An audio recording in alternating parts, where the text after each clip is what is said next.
Good evening. Welcome to the Dana Point City Council meeting, March 6, 2018. We'll now reconvene our meeting. Mr. City Attorney, do we have any items to report from closed session? Mr. Mayor, we do not have any reportable items at this time, although I will note we did not conclude our closed session and presumably will be going back in at the end of this meeting.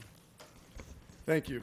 We'll begin our meeting now with the Pledge of Allegiance led by Mayor Pro Tem Miller. Please stand, face the greatest symbol of freedom in the world, and repeat after me. I pledge allegiance to the flag of the United States of America and to the republic for which it stands, one nation, under God, indivisible, with liberty and justice for all. Thank you. Please remain standing for the invocation. Tonight, the invocation will be provided by Associate Pastor Jens Christie from Capo Beach Church. I have the opportunity. I'm going to pull rank here. I want to thank Russ Chilton on behalf of our church and our school and our children for teaching them that black and white is a friend. Thank you. You pray with me, please. Gracious God, we ask your blessing for the men and women who serve in elective office. We thank you for the skills and energies they bring to their duties and their willingness to set aside other obligations in order to serve. Help them to see they are your servants first and foremost.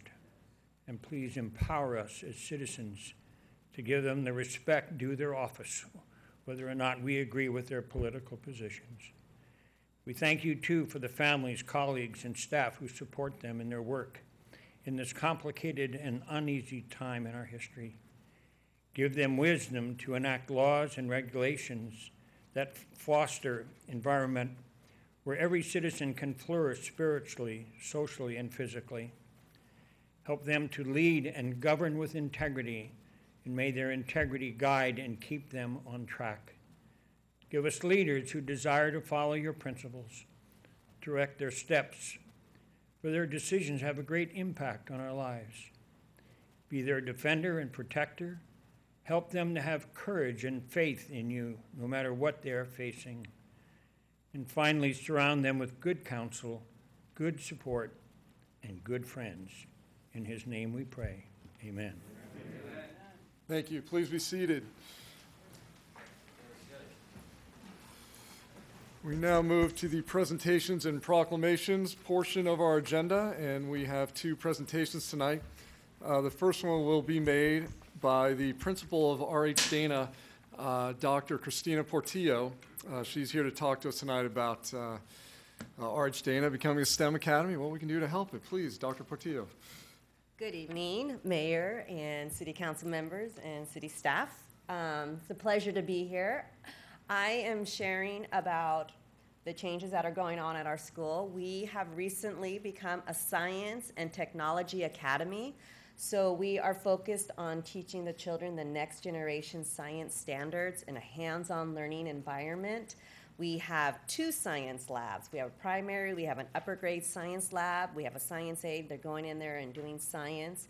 We have an innovation lab where they can go in there and create, work with reproducible materials, green screens and make videos, and all kinds of all that exploration and creativity that kids love to do, and it builds naturally into their curiosity and learning. So we're really building upon that in this focus. You know, right now there's a big focus on STEM careers, science, technology, engineering, math, and so we're building up that foundation in the students right now, starting in kindergarten. Every child, kindergarten through 5th grade, has a one-on-one technology device. They each have their own Chromebooks. So even in kindergarten, they're learning how to code. They're learning how to do Google Classroom and how to make videos. And so it's been a really fascinating. The kids are having a blast. The teachers have been learning and having a blast. And also, we've been focusing on our partnerships with the community. We have Ocean Institute, we have Dana Wharf has been a great partner for us. We have a lot of local partners that we've been working with to bring in a part of our community, because we are here by the ocean, and so we want that to be part of what the kids are learning about, the science in their natural environment. So one of the things that we're going to be doing is we're going to have, up on the screen it shows our STEM Career Day. It's on Friday, April 20th, And we'd like to reach out to the community and to anyone who has a background in the STEM, science, technology, engineering, and math, and invite them to be a guest speaker, because we want the kids to hear about all these opportunities that await them, what could be out there for them. We're asking if you can donate as little as 30 minutes and talk about your background, or if you want to stay the whole day, we can fit as many people in as possible. And to come in and just talk with the kids and tell them about your background, what you did, and they find that fascinating, and it would be a really great way to kick off our first year as a Science and Technology Academy. So, Well, thank you so much, Dr. Portillo. thank you.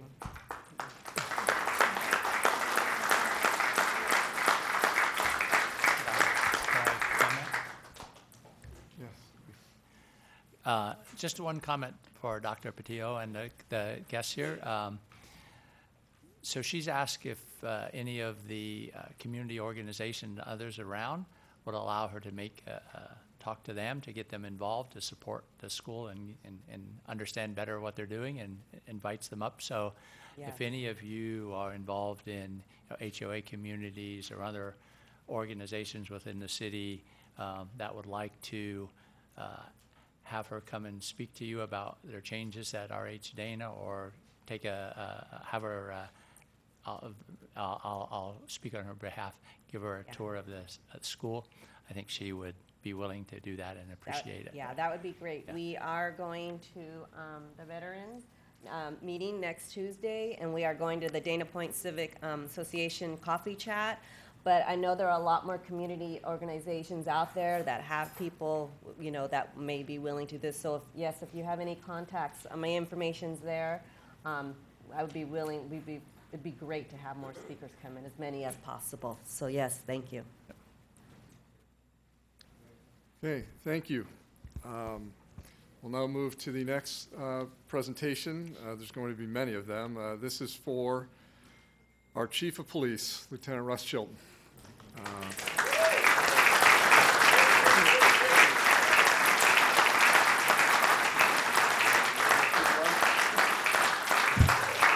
Russ, if you please join me down here in the well.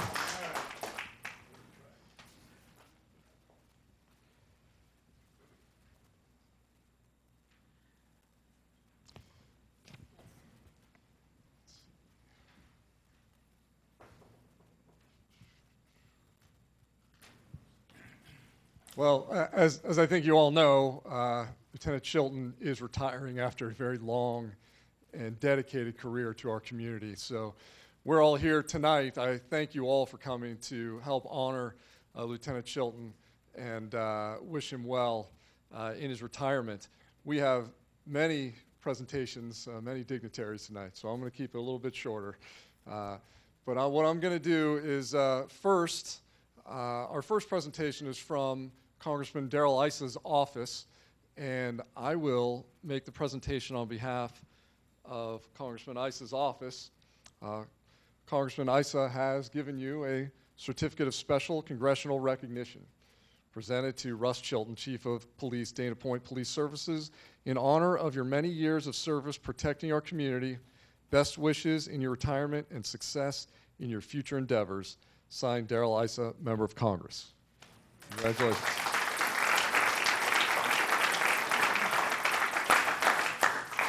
Just the tip of the iceberg. Next, both our state senator, Pat Bates, and our assembly member, Bill Breaux, would also like to make presentations. And to do that on behalf of Senator Bates and Assemblyman Breaux are Rhonda Reardon and Ann Figueroa. And I'd like to ask you both to... You want us there or here? Please come on up here. Stand up here. I will give you the microphone. Well, thank you. Russ, this is so much fun. We get to embarrass you a little bit. You just really like all this attention, don't you? Not. Senator Bates, I know that Senator Bates and you have a very close relationship. She made sure that I knew that. So I have to be on my best behavior. But this isn't being recorded, is it? It is. It is? Oh, darn. But she really wanted to be here tonight. She is going to actually present you with the resolution, the real resolution, at a later date because she and Assemblyman Breaux wanted to do it specifically for you and to you. So, but Ann and I are here tonight to honor you. We get a full audience, and as I found out, we're being recorded, so it gets to be broadcast, and we're excited to do that. So I'm going to let Ann share a few things, and then I will present you with what I have in my hand. And by the way, just so you know, Sheriff Hutchins and her husband actually handled this. Sheriff...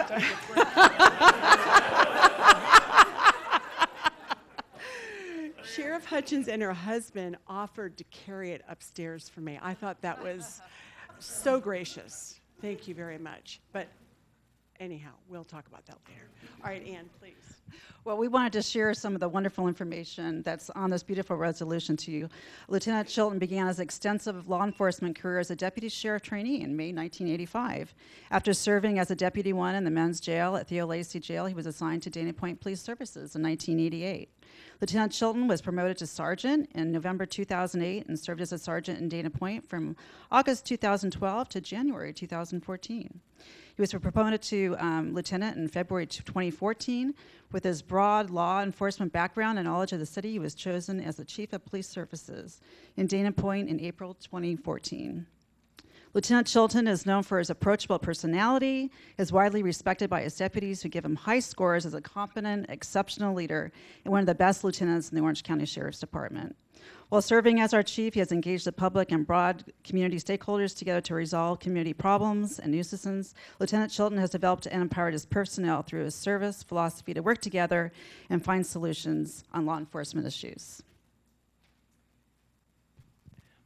One of the things that I know that Senator Bates would love for me to share with you is my own personal observations, because I haven't had the opportunity to spend as much time with you and to get to know you as well as Senator Bates. But I do have to say that the times that I have been in your presence, it has been very clear to me that you have been a force for good in this community.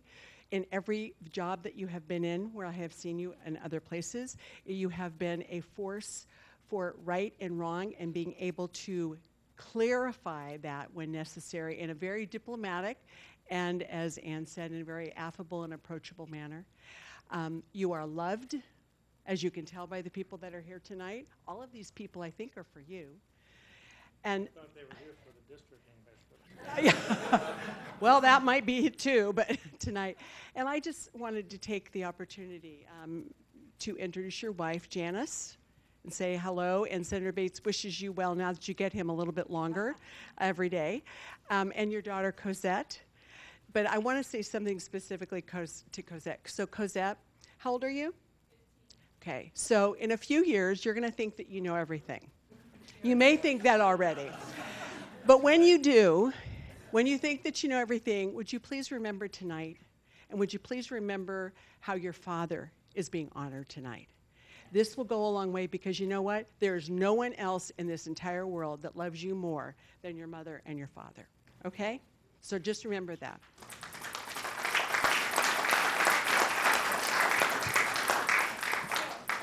Yes, thank you. Now, this is a really unique resolution. Can you read who it's to? Yes. John Doe. So there's a story behind this. So ladies and gentlemen, it usually takes anywhere from 2 to 4 weeks. But as we have been seeing lately with our police services people, they seem to be giving us not very much of a lead time. So I'm correcting you a little bit because I'm sure that your wife knew way before we did.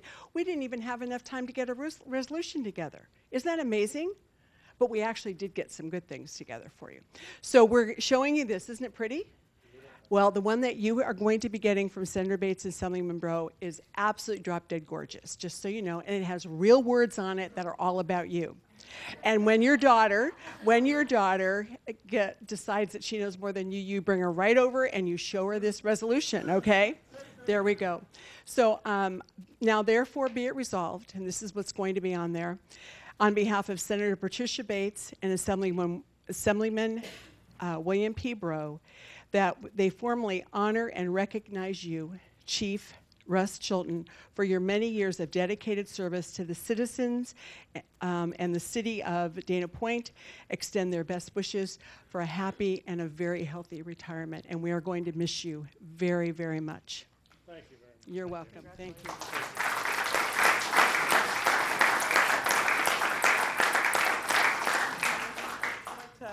Let the chief hold. Yeah, but don't take a close-up, okay?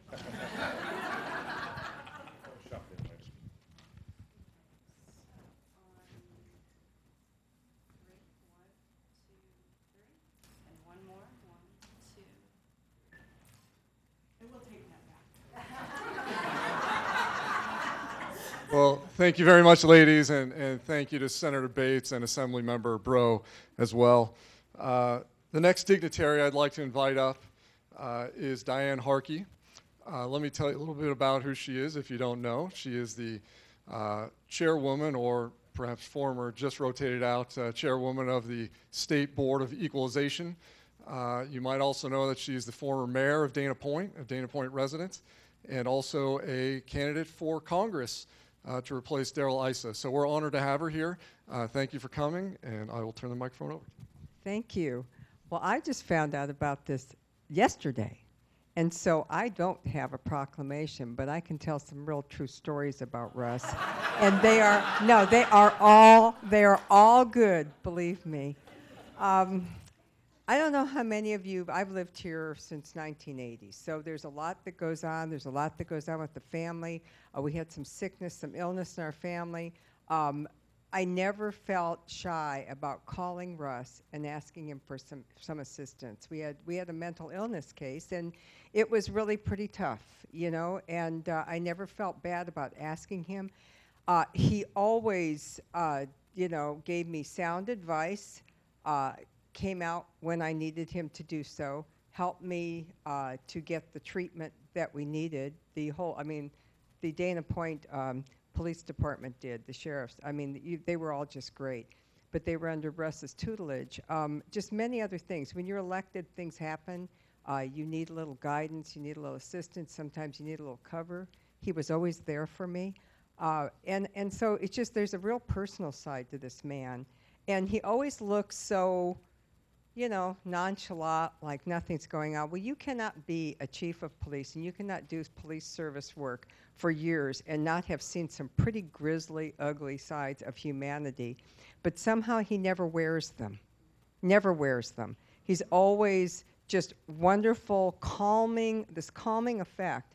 And, you know, I always say that the police now are expected to be psychiatrists, social service workers, and law enforcement, and all this wrapped into one, and I don't know how they do that. But with somebody like Russ, I see how it's probably possible.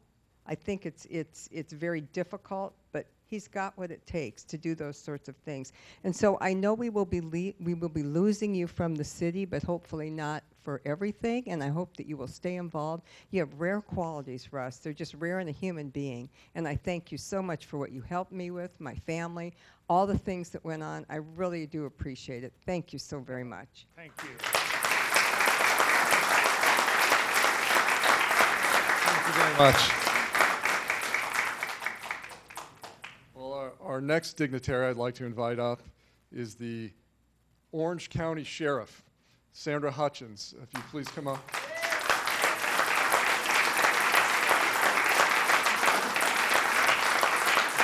Not wearing a uniform tonight, but to tell you how honored we are to have her here, you look at Russ, he's got his little silver lieutenant bars on. She wears 4 stars, so this is a big deal. So thank you very much for being here, Sheriff. I didn't wear my uniform tonight just for that reason. I know. It's hard to outshine Russ, though. And let me ask Captain Jim England to come up and Commander Stu Greenberg. You may not have seen them before because he doesn't really require a lot of supervision or oversight. So I want to introduce him. They're the ones that if he wasn't doing his job, they'd have to be out here providing a lot of supervision and oversight. But they haven't had to do that. That's a good thing. Yeah, yeah. Can I introduce you to Lieutenant Chilton? He's retiring. No. not everybody, you need to know this, not every lieutenant on the sheriff's department chooses to become a chief of police services. It requires a special individual. It requires additional work and dedication.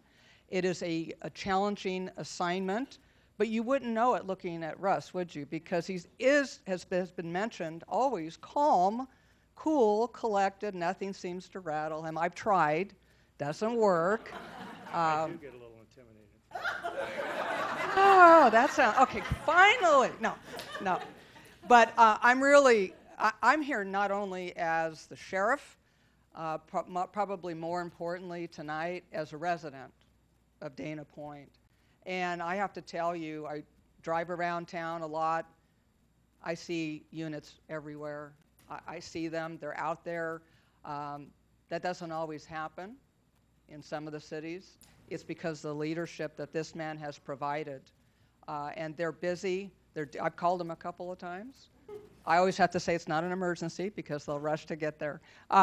But I feel so safe in Dana Point. I know everybody felt safe in Dana Point. And you also need to know, particularly the residents, that deputies want to come work here. Sergeants want to come work here.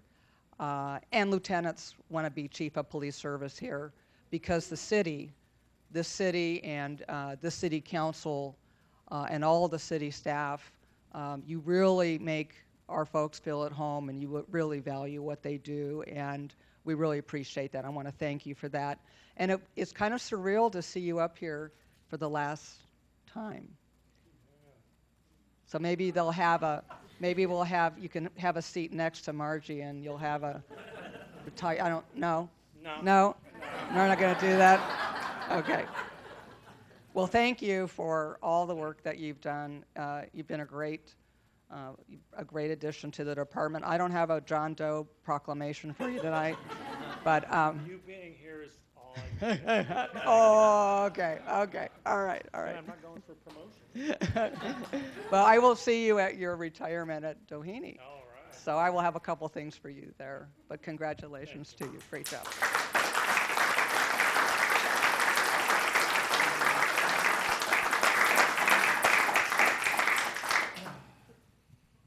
Well, apparently by default, I have to say something. I got to, I've known Russ since he was a young jail deputy when we both had full heads of hair. I have a connection to Dana Point. I trained in Dana Point in 1980-something, 1984, 86. But Russ is probably the most dedicated lieutenants we have in the division, one of the most caring about his community, about the welfare of the community, and about everything that goes on in this town. One of the busiest towns with all the events that go on, the Blues Festival, the events at the hotels, but Russ takes everything to heart, and it is done. I mean, you see the calm demeanor, but he's really a duck on a pond. Because, I mean, up here, he's cruising, right? But these feet are always moving. His brain is always working. And I echo what the sheriff said. Very excellent city council to work for, responsive council, and it's a pleasure to work here. And Russ has made the Dana Point a destination place for our young deputies, and he's able to pick and choose who comes here instead of them being assigned, because they take ownership. And I wish you the best in your retirement. I'm going to miss you. And what a drastic change in demeanor between you and the ball of fire sitting in the audience. You guys have your hands cut out for you, right? It's going to take a little bit, but woo. Anyway.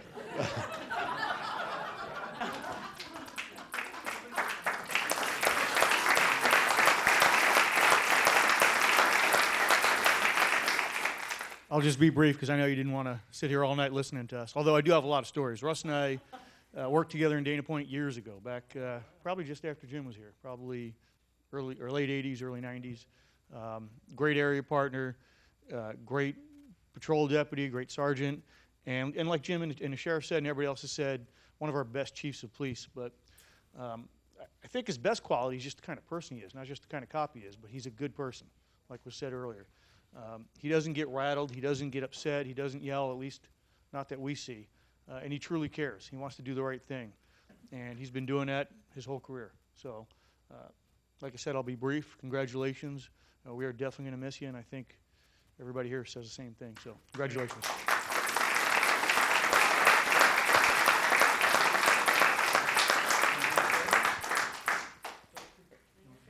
Photo.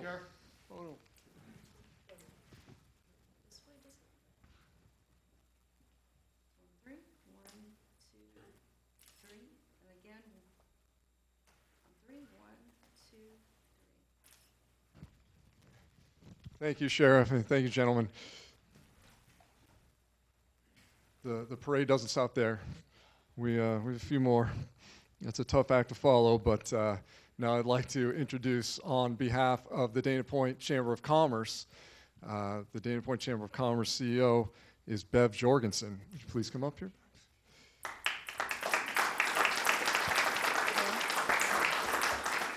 Well, Russ, I haven't known you very long. I haven't been here that long, but what I've heard everyone say, that you are so loved, and what I've learned is you're very approachable. So on behalf of the Dana Point Chamber of Commerce, thank you so much for your service and your dedication on behalf of the business and the community, and we thank you very much. Thank you.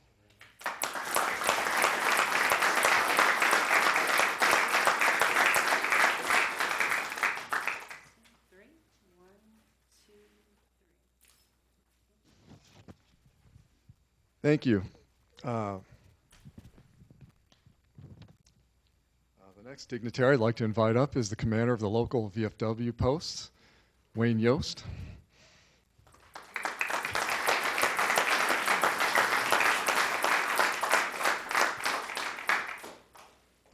And Bill Manis.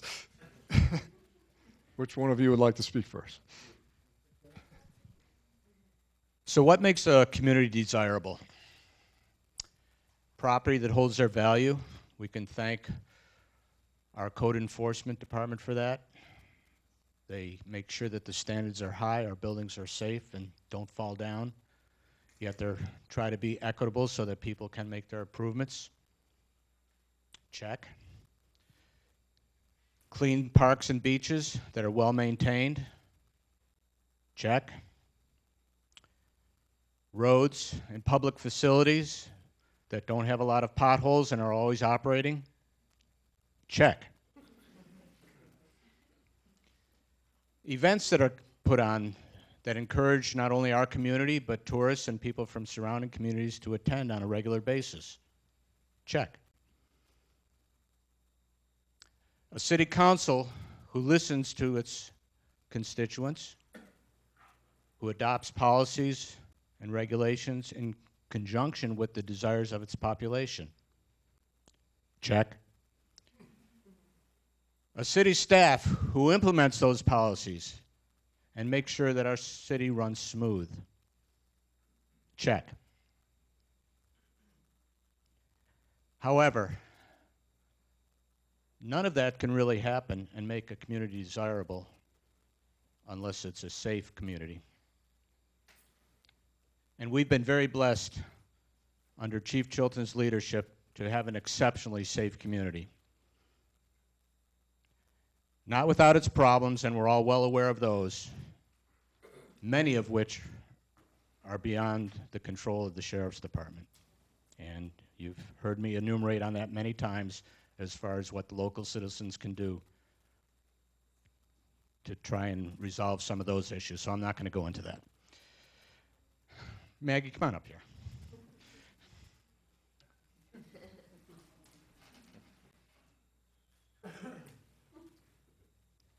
I'm going to relay something that I don't know if I promised not to relay it or not.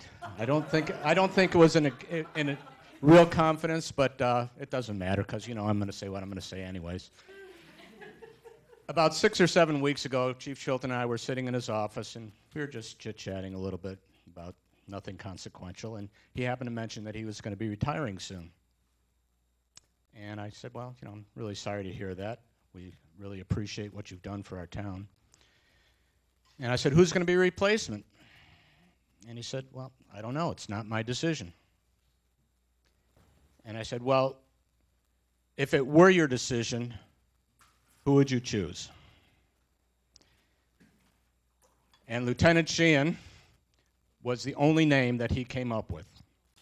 He said she would be a perfect fit for our city, and if it were his decision, that's who he would pick. So we want to welcome you as our new chief of police. Our expectations are very high, but from what I understand, you're well capable of fulfilling those.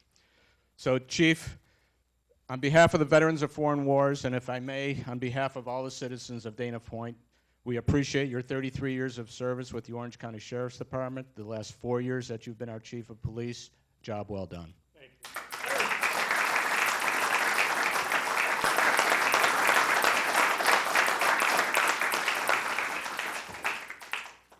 So 3, 1, 2, 3. One more time. 1, 2,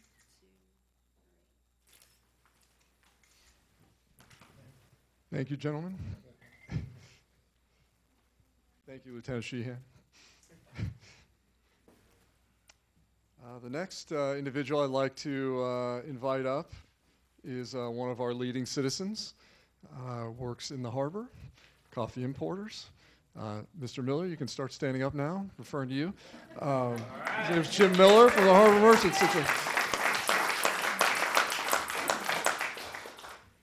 All right.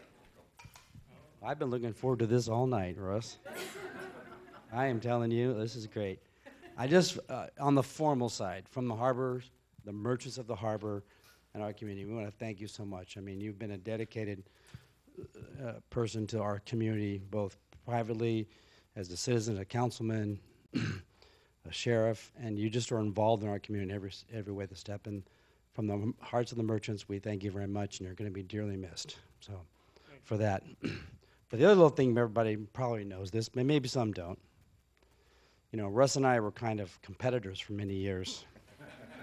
And, you know, we always battled over this, who has the best coffee in Dana Point. And it's either me or his old company. The Turf Wars, that's right. Remember that? So we always battled over that, you know. So as it just happens to be, the Dana Point Times is celebrating their 10-year anniversary this year. I didn't know if you know that, but it starts Friday. They're a big celebration. And so I've partnered with them on something, and I thought this would be the appropriate thing for you. I can't, any person more qualified who was my competitor that can now come down to my coffee shop and enjoy my coffee, okay? So the Dana Point Times 10th anniversary has this special mug they're going to be raffling off, okay? But they're also this, and when you get a mug, you get 10 free cups of coffee. And you get lifetime coffee for $1 with this cup. All right? So it is my good pleasure to offer this cup as a gift to you, not a plaque, by the way. You can take with you. And you can take it with you, and with that, you get a few extra cups of coffee to go with it. Okay? Yeah. Huh? Now, they're not valid till the 16th, okay?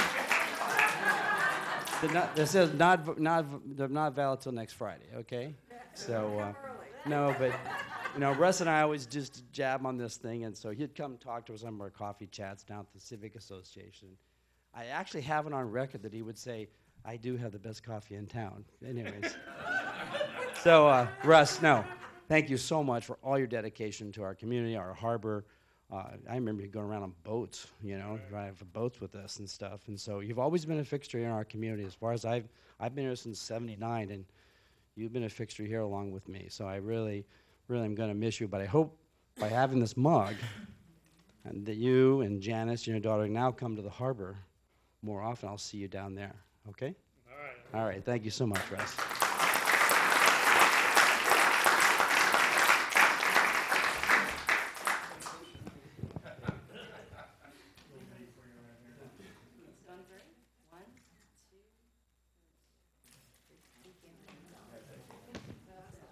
Thanks, Jim.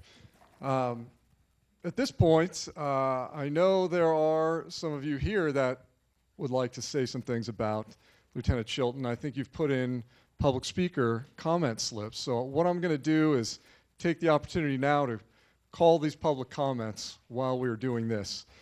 And if you'd like, You can come up and use the microphone and speak right to him, but if you don't want to stand that close to him, you can stand at the podium, speak as well. And we have a couple people. First is Joanna Adrian.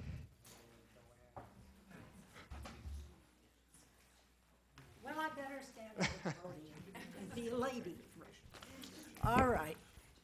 I remember Russ when we moved here in 1988, and we did have a little tad bit of trouble down in the Lantern Village area.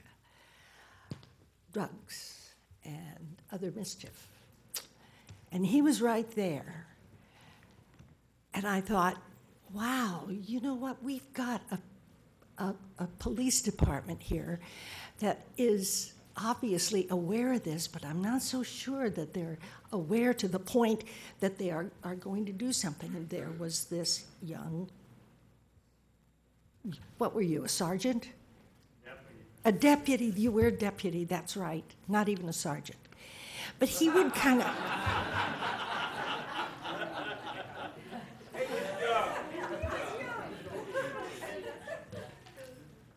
anyway, he's matriculated. He's come all the way up. He's been a wonderful deputy. Then what?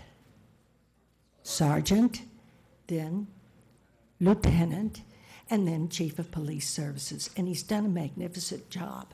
One thing that I would like to point out from a personal point of view is I was invited to a meeting by the Capo ladies community people, whatever, but there were guys there too.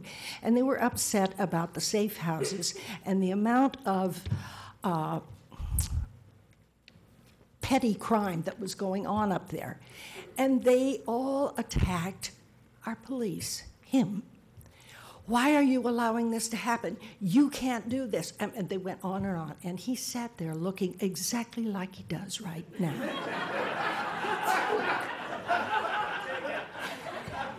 He was gentle and he was listening. Oh, no, he was really listening. But they wouldn't let him talk until I finally thought, this is ridiculous. Okay, wait.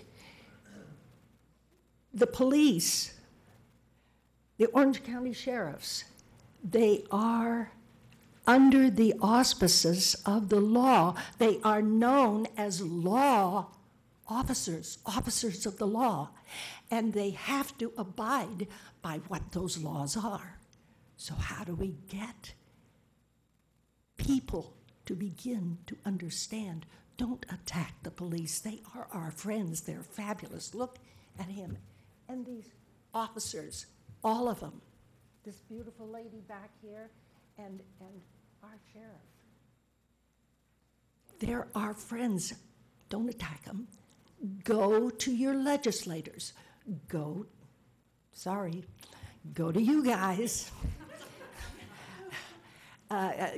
Go to the County Board of Supervisors if you really want to.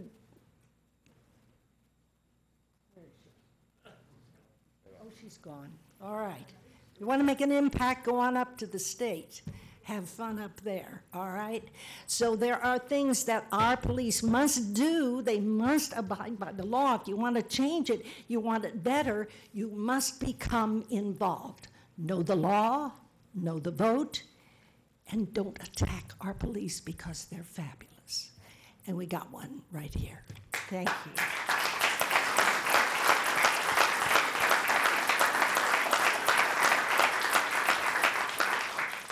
Thank you very much. I have one slip with two names on it. I'm not sure if you both want to come up to speak at the same time, but it's Don Hanson and his daughter, Donna Kales.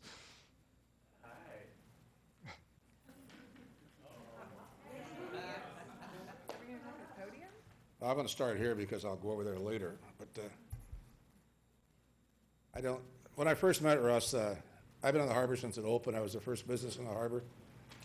I thought there must be two of you because I saw Russ Chilton running around in a red boat. I thought he was trying to get in the boating business. Then I ran up the hill to get a cup of coffee, and there he was at the coffee store. Then I came up here to the city council meeting. He was a city council member. So hell, I don't know how many Chiltons there are, but is this the real one that's retiring tonight, or we got somebody else out there? But well, I'm just trying to tell the truth, Russ. I've known you for a long time. You still got the little red boat? No, I gave that Oh, okay. Does Sandra have it? Oh, okay, good. Well, there's a few things, and maybe my daughter, who is the Citizen of the Year for the city of Dana Point, Donna, she wants to give you something. Oh, no, that's yours. I know it is. Here, you can do this part of it, and we'll get this. The city council meeting will probably last till 3 in the morning, I think, tonight. So there. Oh, so because we thought that you are not going to have much to wear because you wear a uniform every day, we brought you some Dana Wharf T-shirts. And here is to you a lifetime pass to go fishing until a parking structure is built.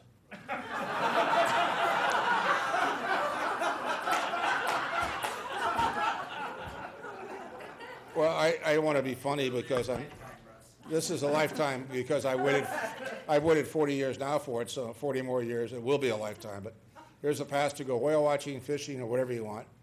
But to finish this humor off tonight, there's only one man and I know that has the guts to wear the hat I'm going to give you.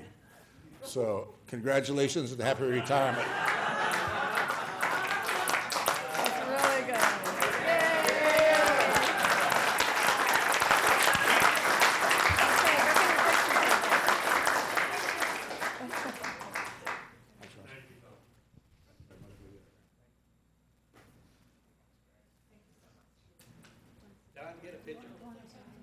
Oh, I don't picture that.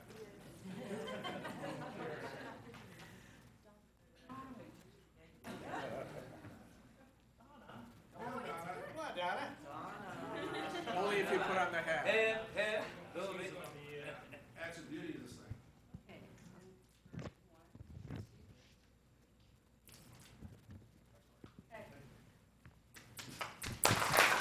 Thank you very much. Want to give that to? We're getting close. Getting close to the end. You stand up here much longer. Oh, that's right. Okay. Well, just 2 more things. At this point, I'd like to ask our city manager, Mark Denny, to come join me in the well.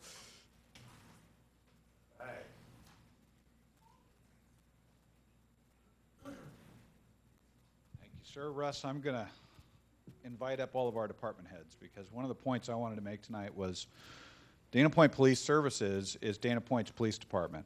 And while you have that county seal on your shoulder pad, you're really our police department and our teammate. And so on behalf of all the department heads and all of our colleagues here at the city, I wanted to recognize you with your official city tile, which we wanted to reflect all of your service in Dana Point. So this is going to go back a while before Matt was born.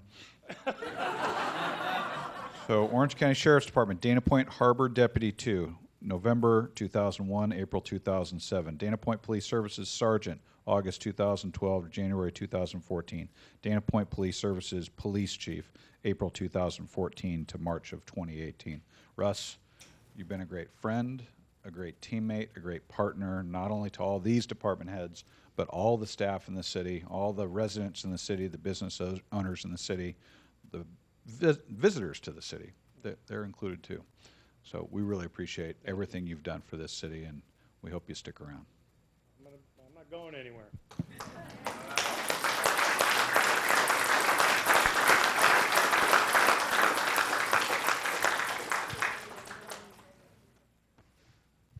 This side.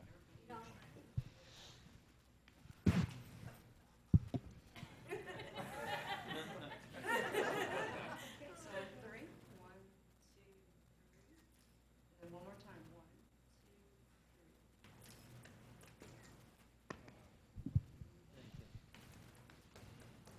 3. Thank you.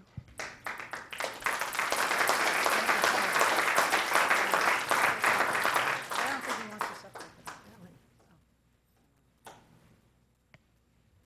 City manager stole my thunder. I won't have the whole city council come down. I will want you to come down for a photo, though. I bet you would like that, a photo with all of us.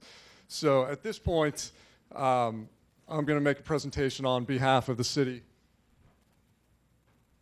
We have a proclamation for Lieutenant Chilton. But let me just quickly say on behalf of the entire city, thank you so much. You're one of the most professional, dedicated, competent public servants I've ever met, and we need more people like you. So thank you. Thank you for what you've done. Let me read the proclamation very quickly. I don't know if I can read this quickly. I'll skip down to the skip down to the end. Let's see. Whereas, a Dana Point resident since 1995, Lieutenant Chilton, in addition to his law enforcement career, served his community as a Dana Point City Council member from November 2002 to December 2006, and served as Mayor Pro Tem in 2006. And now, therefore, be it resolved on behalf of the City Council, I, Richard A. Vixoric, Mayor of the City of Dana Point, on behalf of the City Council and citizens of Dana Point, formally honor and recognize Chief Russ Chilton for his many years of dedicated service to the citizens of the City of Dana Point and extend best wishes for a happy retirement. Congratulations, Russ.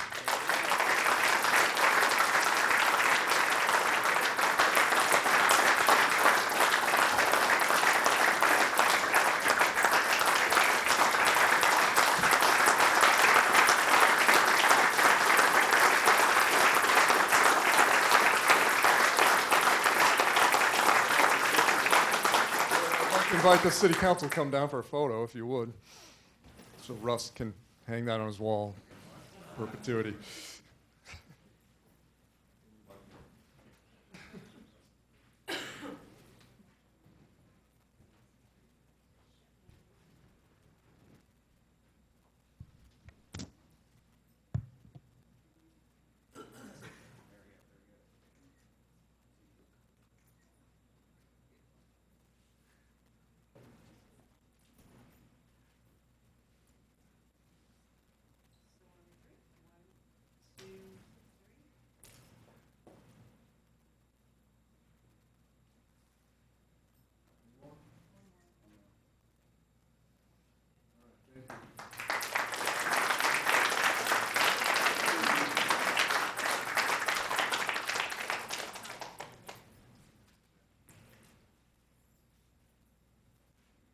So now, Russ, the moment you've been waiting for, your chance to speak.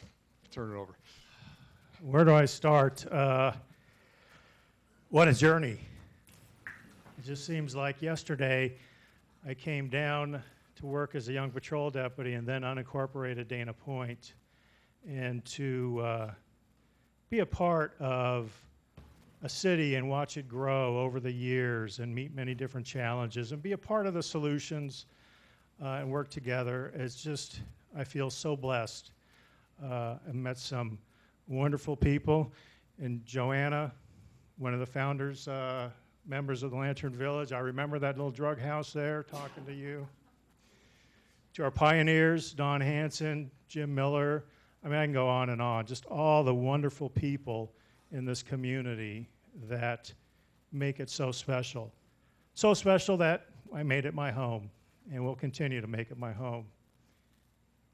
And I'm going to keep it short because I'm probably going to get a little choked up. But I got to tell you, we're so fortunate because my success is because of all of you. And all of you. Thank you very, very much. We're very blessed to have some of the finest department heads and city staff. I'll make that argument any day of the week. Top notch.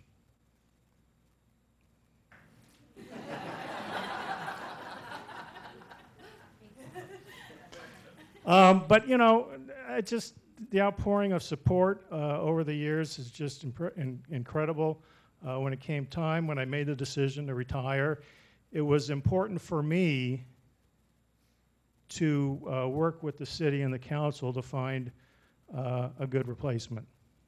You know, I'll continue to live here, be a part of this community, and I know we found that in Lieutenant Margie Sheehan. And she is going to do a wonderful job.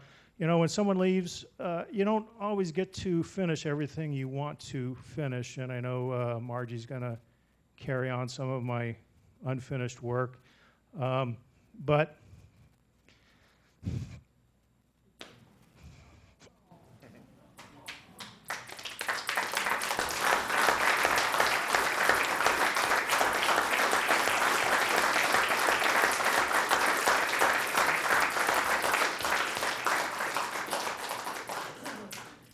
right there? Thanks for lending him to us. All right. It's time to go, and it's time that we've all been waiting for, is for Lieutenant Sheehan to take my seat.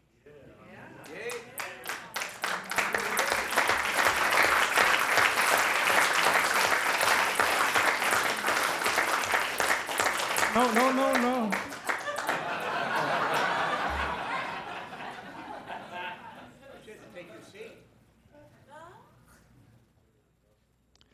You know, I got to share this story, and you know, I never really worked with Margie, and when I was a lieutenant on the promotional board for sergeant, and Margie was going for the position of sergeant, she was the first candidate to come before the oral board, which is comprised of 3 lieutenants. And after, she was the first one on the first day, and after she left, there was silence in the room, and we're all looking at each other, and I said, "Who is that woman?" I was so impressed. It's just incredible. You're all very fortunate. You're all going to be in good hands. She is going to do a fabulous job.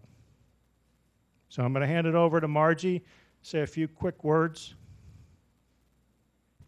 Thank you, Russ.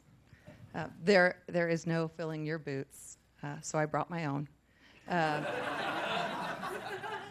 Thank you so much. I'm honored and humbled to serve the citizens of Dana Point.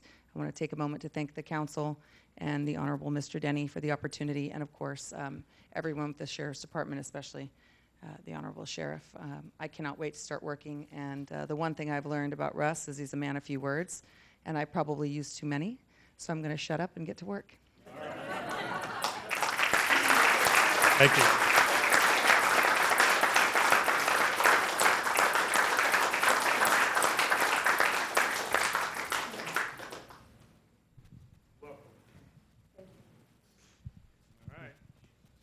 I think that's it. Russ, congratulations. I think you have been properly relieved. I think you could finally quit your post. And thank you again. We really appreciate everything.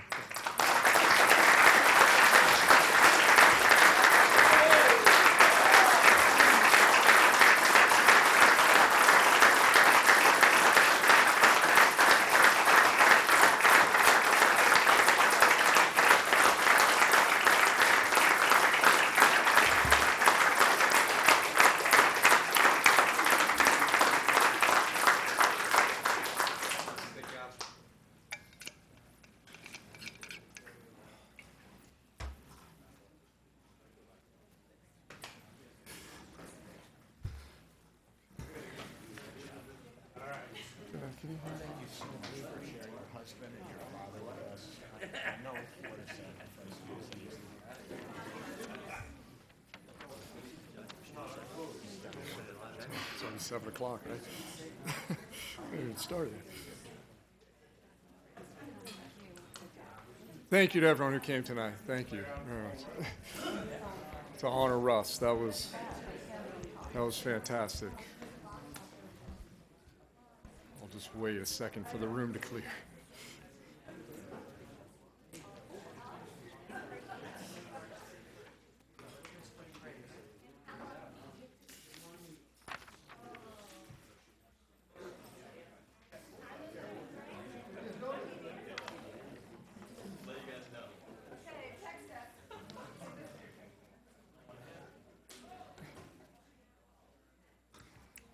Okay, well, thank you again. That was a great ceremony, and I would like to be the first to officially welcome Lieutenant Sheehan to the dais, and we are really looking forward to working with you. We will move now to the consent calendar portion of the agenda. All matters listed under the consent calendar are considered to be routine, and all will be enacted by one roll call vote. There will be no separate discussion of these items unless members of the City Council, the public, or staff request specific items be removed from the consent calendar for separate action. Madam Clerk, are there any items to be removed by the public? No, Mr. Mayor. Are there any items to be removed by the staff? No, sir. Are there any items to be removed by council? I would like to remove item number 11, the city treasurer's report. Item number 11. Anyone else? Yes. Gosh, after all that, I hate to get into this boring stuff, but 4, 10, 12, and 13. 4, 10, 12, and 13? Yes, please. Okay. Okay, I will move the recommended actions on the remaining items. Second. Okay, all in favor say aye. Aye. Aye. Opposed? That passes unanimously. So we will first take item 4, which are the Planning Commission meeting minutes of February 12th, 2018. Mr. City Manager, is there a staff report? No, sir. Madam Clerk, do we have any public comments on this item? No, Mr. Mayor. Okay. Councilmember Lewis? Thank you. Okay, so I have a question on item F. Item 3, time extension for vesting tentative parcel map. So I note that one of the issues that we had with the property across from Killer Dana is that it's been vacant for quite a long time. In fact, the Killer Dana manager or owner was concerned about that, and one of the issues was that there was extension of time for the permits that they had gotten for their entitlements. And just recently, I guess the city sent a 30-day notice, and then we got some action going again. So I wanted to know, do we have a policy on extensions, how much time people get, how many extensions, and what's the process once their time has been expires? Do we have any kind of process? Is that just something ad hoc? Through the mayor, it's actually in the zoning code. It's very specific on discretionary permits, coastal development permits, site development permits, et cetera. There's a 1-year extension that can be granted by the community development director. If the applicant needs another extension beyond that, they have to go to the planning commission. And then for items under the subdivision ordinance, which is what the vesting tentative parcel map falls under, then only the planning commission acting as the subdivision committee can grant the 1-year extension. And that was the item that was brought to the planning commission this evening. It was a request for an extension to the vesting tentative map under the subdivision ordinance. And are there any criteria, objective criteria? Is it just arbitrary, discretionary? I mean, that was one of the issues, as I said, and the Killer Dana had been there for several years, that he had gotten an extension, and with the 30-day letter now, he's getting action. He's submitted the same plans, but we're getting some action. So I hate to see all these lots just sitting there and getting extension after extension. So is there a standard? Well, so it's actually incorrect that the lot across from Killer Dana received, their entire entitlements expired, and that is why they've had to resubmit. So it's not the case that all of these extensions have been granted. They've actually submitted a new application because their entitlements expired. Because we didn't give them. They had gotten extensions, my understanding. They did not file a timely extension under the subdivision ordinance. This time, right, but they had gotten extensions, was my understanding. They got an extension for their, the one-time extension that I can do for 1 year. They did that in a timely manner for their discretionary permits, but they did not file under the subdivision ordinance for the vesting tentative map. So that is what ended up, and then they ended up not, and so their entitlements expired after a 1-year extension. So I guess my question still is, do we have a policy? Do we have standards? It's or in the is this zoning code, yes, the specific process, and then they are discretionary actions once it gets to the planning commission. And we can provide a memo to council on that if you like, Yeah. for more information. Okay, so that was my question, if there was any kind of standard, if it was discretionary. Thank you. Okay, I believe I neglected the step to make the motion that the recommended actions that the city council receive and file the meetings from the planning commission meeting on February 12th, 2018. I'll move the recommended action. I'll second that. Okay, any discussion? All in favor, say aye. Aye. Opposed? Motion passes unanimously.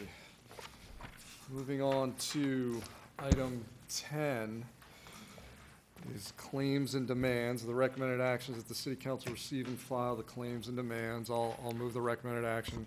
Second. Okay, I'll open it up to discussion. I believe Councilmember Lewis, you pulled this one too? Okay, yeah, I kind of wanted to talk about it with 11, so if Councilmember Wyatt wants to do 11 first, that's fine. Do you want to take, I was just going to ask that. Do you want to take these items together? Is there any objection to hearing these together? No objection. Okay, we will hear them together as well. The recommended action for item 11 is that we receive and file the treasurer's report. So again, I'll also make that motion. I'll second it. Okay, so we have motions and seconds for both of them. I will open it up to discussion. Who wants to go first? So based on her input, I will go first on item 11. So on page 3 of this report, so generally this is talking about how we invest our money and so forth. And on page 3 of this report, basically you will see in our policy, which is a conservative policy to make sure that our money is kept relatively safe, that we divide our money up, and out of that we have been routinely purchasing 5-year Treasury notes and on a 1-year staggered basis, which I actually don't disagree with. I think it's a relatively good policy as we look at the money. My comment on that, and it also I will, when we get down to item 16, comment a little bit further on how we've been investing our money and make sure the policy that we're looking to adopt tonight is consistent with it. But you will notice that on those, the market value at this moment in time is somewhat less than the par value of them. And that generally comes when interest rates are rising. And my only comment is, well, I agree with this, if we might consider looking at shorter term instead of 5 years during the period of time when interest rates are expected to rise, we might get slightly better value. It's worth just considering as we look at policy. We would stay just as safe, but we might gain a little bit, half point here in interest or something. And the other note here is that the local agency investment fund it matures daily, so we can take money in and out on a day basis, and it's performed well enough that considering looking at moving more of our cash in and have less cash in the bank and invest it daily, and then take that cash out just prior to payroll or a check run, might pick up a few $1,000s here and there. And so again, as we manage the funds, we have a pretty good advisor who's been working with us on it, and so I'm not the best. I'm not going to say I'm a qualified advisor, but looking at them, it seemed like something we could look at and still keep our money safe. Thank you. Other discussion? Yes. Okay. Councilmember Lewis. Thank you. Okay, so on page 4 of item 11, the LAIF regular monthly report. First, I have a question. There's a type, RD, RDA, RDX, QRD, RD, but no key. So I don't know what those are. Could we put a key down there? Okay, and then, all right, so there's an effective date and a transaction date. The effective date, the second two, the effective date is actually before the transaction date. So if you could explain that, please. If I'm not mistaken, the effective date is when we order the transaction. So there might have been a time delay in there for that one on the second transaction. I'm trying to remember. There was some anomalous situation on that first transaction we did in January after we came back from the break, communication between us and the treasurer's office. So there was some step that didn't get done, so it was delayed a couple days before the transaction actually occurred. So a transaction date is when it actually happens, and Yeah. effective date is when you order it. Yes. So typically actually, I'm not even really sure what yeah, that is it. You'll see one on here where they posted interest earnings for us, where it looks like their effective date was a day after the transaction date, but that wasn't something that we processed a transaction on. That was internal to the treasurer's office. I'll check on that one too. Okay, yeah, I was confused because the second and the third, the effective date is before the transaction date, but the fourth one, Yeah, the that- effective date is after. So- That was internal to the state treasurer's office, but I'll ask them Okay. how that works. And then I didn't quite understand what was going on. So there was 4,500,000, then I take it 4,500,000 went out of the account, and then on 1/4, it said 4,500,000. That- Then on 1/4, 4,500,000 came out, and then 1/8, it went back in again? That was there was a communication issue between us and the treasurer's office, so it happened, then they undid it, and they had to redo it again. Okay, so where is that? Is that now in? Well, that's why you see the first transaction puts money in, second one takes it out, and on the same day puts it back in. Okay, So it was in their system. They needed an additional release authority from us. okay. So then I looked at the pooled cash fund, page 5.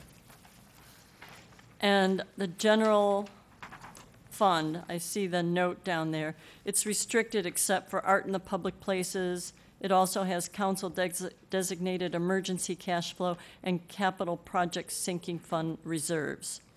It would be helpful if those 3 items could be broken out so that I can see exactly what the unrestricted general funds look like. Because I don't know, I can't tell because it's lumped in with some other stuff. So maybe if, either through a footnote or something, if that would be helpful for me. Absolutely. Okay. And then the other thing I have is, okay, so the pooled cash is as of 1/31/2018, and this is why I want to talk about item 10. The claims and demands are 2/10/2018 to 2/23/2018. So they don't mesh up, and it's really hard for me to see where we are financially. What I want to know, can we have just once a month the claims and demands from that month, starting with the first day and the last day of a month, and then the pooled cash being the period ending the last day of the month, so that everything meshes? The answer, these reports do 2 different things. Yeah. And to put them together would require us to hold all of our checks until we get the bank reconciliation done and on an agenda. So right now, we're bringing check runs to you at the next available council meeting. Subsequent to us doing check runs, we bring them to you to show you what we're writing checks for so that you can bless them, basically. Our pooled cash reports, we're doing these as we reconcile the bank account at the end of the month, make sure everything's in the right place, and then we're bringing these forward at the next possible council date. They're showing you 2 different things. Well, sort of. What if you gave a pooled cash report, let's say we do 2/1 to 2/28, the pooled cash report can show the checks written, and then, checks not cleared, and you can get a net. We don't have to reconcile, but I'm looking at a pooled cash on 1/31 and then money coming out, so I'm not sure what this pooled cash is actually telling me. As on that date, Right, that is what we have on account. yes. But now, I'm trying to tie the 2 things together, and you're saying that that can't be done? Even if you think about it this way, I'm bringing you check runs that, if you think about a fiscal year end, some of the checks apply to expenditures in the prior fiscal year and some in the current fiscal year. The check runs don't look at the period of time. They're literally, it's every week we're processing check requests and printing it, doing a check run, and then at the first available meeting, we bring them to you. The treasurer's report is, in essence, the cash and investments portion of our balance sheet that we bring to you once a month per government code to show you what we have in our cash and investment portfolio. They're Okay. they're related, but to sync They them are. would require, I'm not even really sure how I'd go about doing that. I would have to go into the check runs and pull out the pieces that apply. I'm sure I could do it. It would be a little bit of a Herculean effort. I'm not really sure what it would gather beyond what we already produce in our monthly and quarterly financial statements.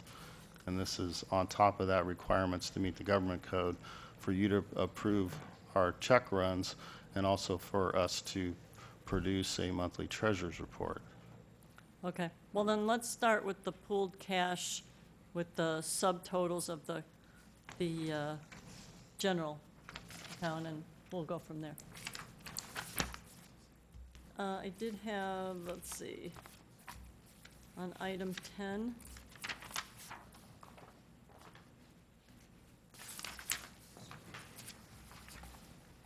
Did I have anything?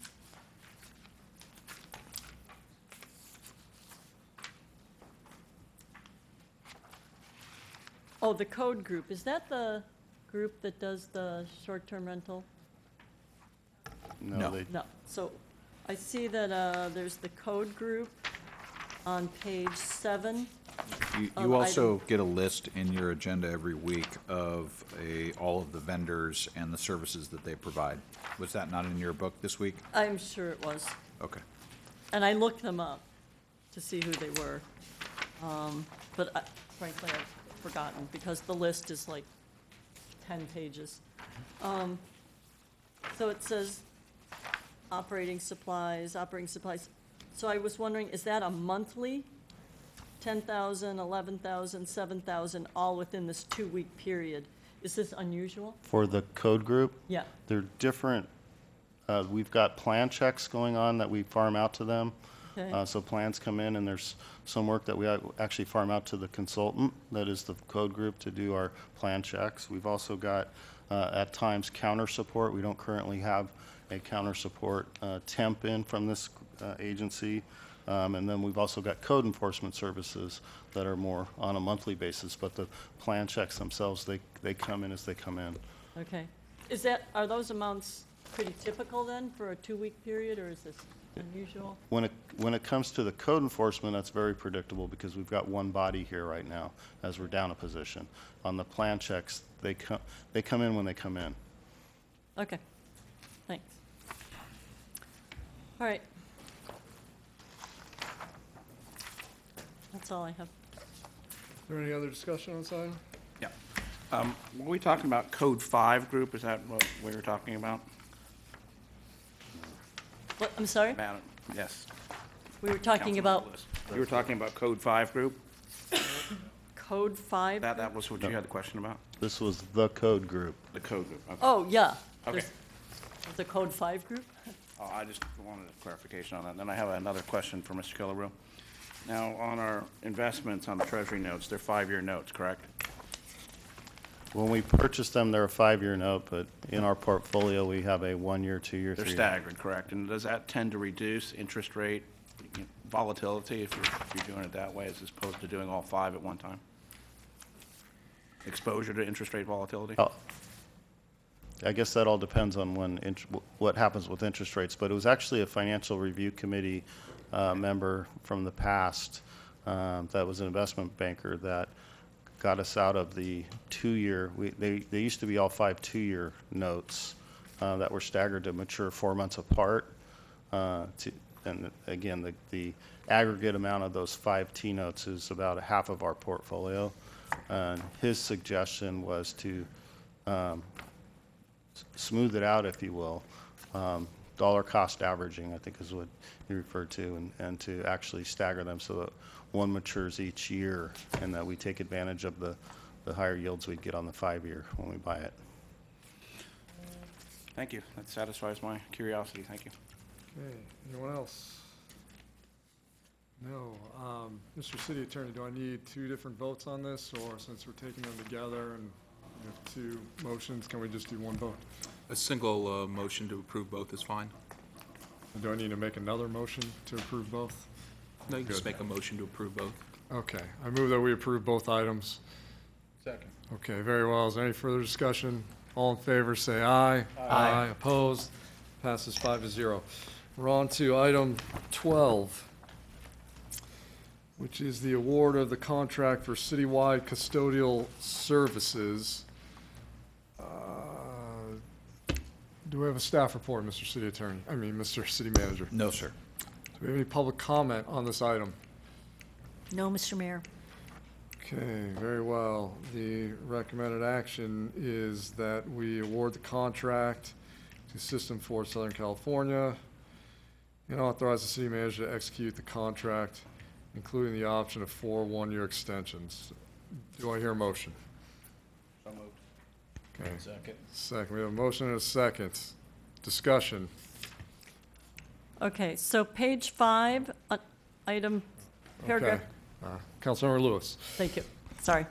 Page 5, under payment, subparagraph 8, A, says, except as otherwise stated here, and the city agrees to pay contractor the monthly rates, and it's missing the words stated in Exhibit B, Section 10B. It just goes to rates attached here to and incorporated herein. So can we complete that? Do you see where I am? On page 5 here? I don't know what page it is of the contract, but it's page... The first sentence of item A. Yeah, the first sentence of payment, paren A. It says, here's how it reads. Except as otherwise stated herein, the city agrees to pay contractor the monthly rates, comma, attached here to and incorporated therein. It doesn't have the exhibit. It should say the monthly rates stated in Exhibit B, Section 10B. As set forth in 10C of Exhibit B. 10B, Section 10B in Exhibit B, yes. We will add that, absolutely. Thank before it you. goes in. That was all. Any further discussion? Seeing none, I will call for the vote. All in favor, say aye. One question. I would like to amend the motion to say with the addition of the language that Very we well. just Do you talked accept about. that amendment? Absolutely. Okay, very well. With that amendment, Thank you. all in favor, say aye. Aye. Aye. Opposed? That passes 5-0. On to item number 13, adoption of a resolution approving the city's revised emergency plan. Mr. City Manager, do we have a staff report? No, sir.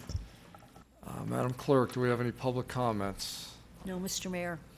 Okay, the recommended action is that the City Council adopt a resolution entitled, "A Resolution of City Council of the City of Dana Point, California, adopting the revised City of Dana Point emergency plan." I will move the recommended action. Second. Okay, we have a motion and a second. Discussion. Councilmember Lewis. Thank you. Okay, so I saw the resolution, however, I did not see the revised emergency plan. Yes, ma'am. The newly updated emergency plan is always available for your review, either in the administration office or through contact with my office at any time the council would seek to review that. Is it lengthy? It is, ma'am. Yes. Okay. And it's not generally, the entire document is not generally for public consumption. We can make it available for council review. Okay, so, well, it's just that I feel like I'm being asked to approve something. I didn't know where it was, and I didn't look at it, and I really had no idea what was in it to say I will now be able to approve it. The Disaster Council voted unanimously to support and recommend the emergency plan. I don't know who the members are of the Disaster Council. I don't know who they are. I don't know where they meet. I don't even know when they meet. So the municipal code establishes the Disaster Council as the organization or the committee that establishes and reviews all of the disaster and emergency related documentation for the city. The municipal code makes it their responsibility. That's generally delegated to the Emergency Services Department, and the Emergency Services Department revised the emergency plan and made a recommendation back to the Disaster Council, which is made up of the mayor, the city manager, the assistant city manager, myself, the police chief, and the fire chief, who then reviewed the document in addition to all the department heads and recommended its approval. So is that meeting of the Disaster Council a public meeting? It was not. It was held to review the emergency plan. And was there any notice of that meeting? Because I didn't know it was going on. I might have gone. No, it is not generally held as a public meeting, and that's consistent with the other public agencies. Okay. Is it typical to brief council on our emergency plan before we vote on it? Or is this just something we're expected to? We're happy to provide a briefing to each one of you if you like. And if you want to put this one off to the next meeting, we can do that and brief you in the meantime. Well, for the record, I do want to note that your council appointed the Disaster Council on January 16th of 2018. Okay. Okay. I don't know how everybody else feels, but I'm not prepared at this time to vote for something I haven't looked at yet. So that's all I have to say. Okay. Is there any further discussion? Okay. The motion on the floor is a recommended action. We have a second. I will call for the vote. We'll do it electronically.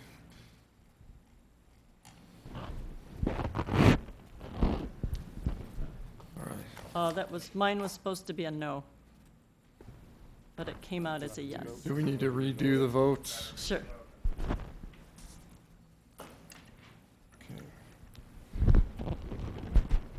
Okay, it keeps saying.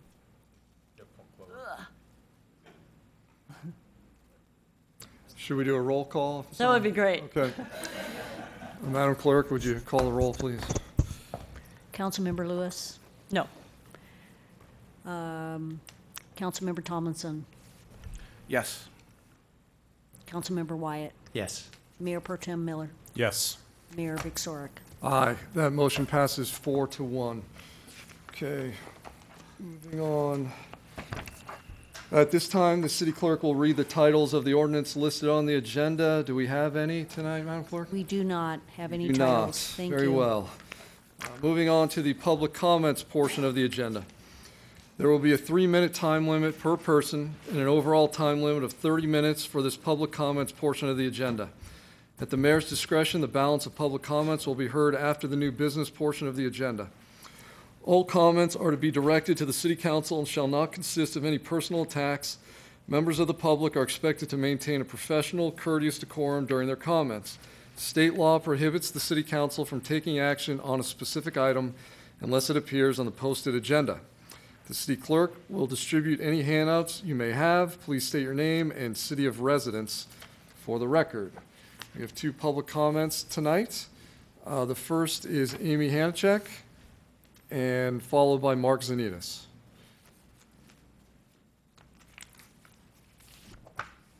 Good evening, Mayor and council members. I'm Amy Hanachek, and I serve on the Board of Education for the Capistrano Unified School District, and I'm a longtime resident of Capistrano Beach, probably circa 1980, so I kind of fit with the whole theme this evening since it seemed like the longevity was happening there. And I'm here this evening to give you an update on CUSD's long commitment to health and safety of our students and our longstanding partnership with the city of Dana Point. And I'm kind of lamenting that I didn't speak while Chief Chilton was here. He's very much a part of those comments, but I'd like to officially welcome you, Lieutenant Sheehan. Thank you so much. CUSD's work for students and safety goes back to Columbine High School. After Columbine, our district reorganized the student safety, and under the leadership of Mike Beekman, our Executive Director of Student Safety and Support Services, who's also an ex-Orange County Sheriff, began building the infrastructure, protocols, and safety procedures that we continue to build upon today. After Sandy Hook, we built the School Safety Task Force and received a number of safety grants to build the infrastructure of our EOC, located inside our district office, and supplies school sites with emergency preparation supplies. We also have an extraordinary partnership with law enforcement. Just last Friday, Chief Chilton and Lieutenant Sheehan, City Manager Mark Denny, and staff, OCSD Bomb Squad, coroners, air support, Dana Hills High School administration, and district staff ran a tabletop exercise together to familiarize each other with the procedures, resources, and tactics to be implemented in an emergency, ensure the procedures and tactics are compatible with the plans of each organization, and to work together as a unified team in the event of a real emergency. I am extremely grateful for this partnership and collaboration. At our next board meeting, we will provide a comprehensive presentation on safety and security and what steps to take in the wake of the incident that took place in Florida. We intend to fully engage and partner with our cities, local elected and community partners, and will continue to build and enhance our work to keep our students, teachers, staff, and families safe. And importantly, in 2015, we committed $3 million a year to hire 30 new counselors, giving our district the distinction of being one of the first school districts in the county to have a counselor on staff at every school, from elementary to high school. The work of our counselors, school psychologists, and intervention specialists is essential to the health, happiness, and future success of our students. Now, I'll just wrap it up quickly. We are going to move forward with continued partnerships, and though I represent 2 other cities, I would like to say that the city of Dana Point has been extremely responsive, and I thank you all for your partnership, and we look forward to building on this in the future. Thank you so much. Thank you for your comments. Next speaker is Mark Zanitas. Good evening, Mark Zanitas, Dana Point. I'm here tonight to ask, pardon me, ask the council why the city is not complying with the Public Records Access Request statute. On December 30th, I asked that the city produce all books, papers, and records related to all reimbursable expenses paid by the city to Rutan and Tucker for a specified time period. After some claim of misunderstanding of that pretty straightforward request, more than 2 months later, just about 2 months later, the city produced 26 pages of material. Now these materials relate to things which are line items in the budget. It seems to me that any competent accountant should be able to produce more than 26 pages of records, which are far, far fewer than would be called for by what the line items themselves show. There was a claim that many of the items were archived. That claim was not legally sufficient in that was not supported by a agency head certification. And it's just remarkable to me that simple request could be delayed for so long and then essentially denied or slow played in an unsubstantiated fashion. Secondly, I had filed a September 17, 2017 PRA seeking all the legal invoices from Rutan and Tucker for a few years. What I got after some skirmishing when first told by Rutan that they were not producible at all, and I pointed out the Supreme Court thought otherwise, I got more than 2,000 pages of very heavily redacted materials. I'm not here to dispute those, although many of them are disputable. But what I am here to express my concern about is that I believe it probably cost the city quite a bit of money in order to do those redactions. I understand and believe that this council was never even consulted about whether or not Rutan would spend the money to redact them, which I find extraordinary since it's your privilege, not the city attorney's privilege, that is being claimed here. In any case, I asked in this December PRA, I asked for all invoices submitted by Rutan to the city for legal expenses related to those redactions and that production, and nothing has been produced so far. No claim of privilege, no statement that they'll be produced or not, no excuse, simply not addressed. I don't know why. I could guess, I prefer not to guess, but in my prior life, we would call that stonewalling. PRA requires that the city produce these so that the citizens can know what's going on. I would invite the council to make inquiry of this and not permit failures to produce PRAs to go unsupervised. Thank you. Thank you, Mr. Zanitas.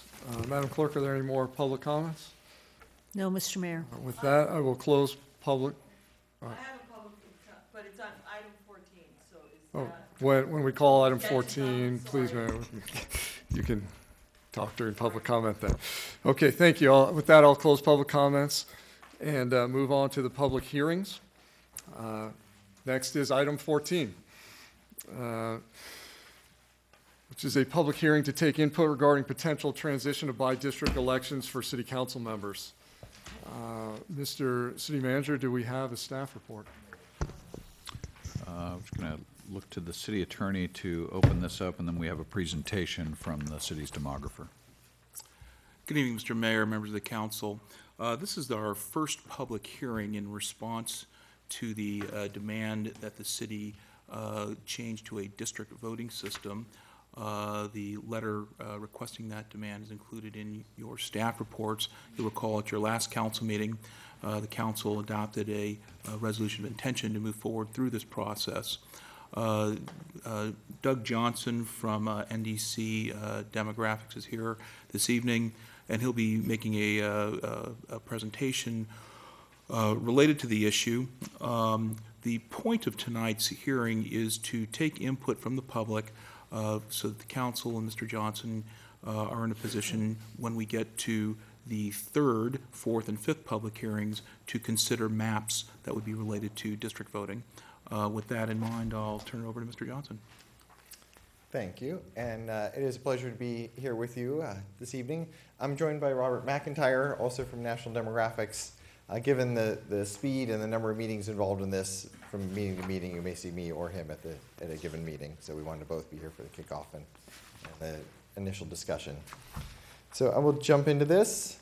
There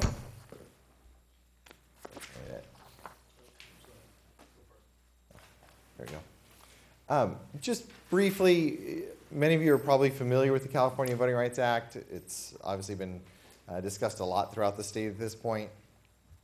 And it's leading to a massive change in local government. So we've had at least 165 school districts, including San Juan Capistrano, have changed their election system since the passage of this law.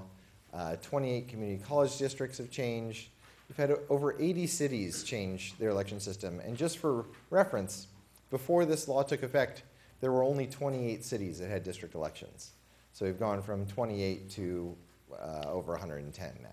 So it's having a big sweeping impact and change. It says one county board of supervisors. That's because there was only one left that wasn't by district.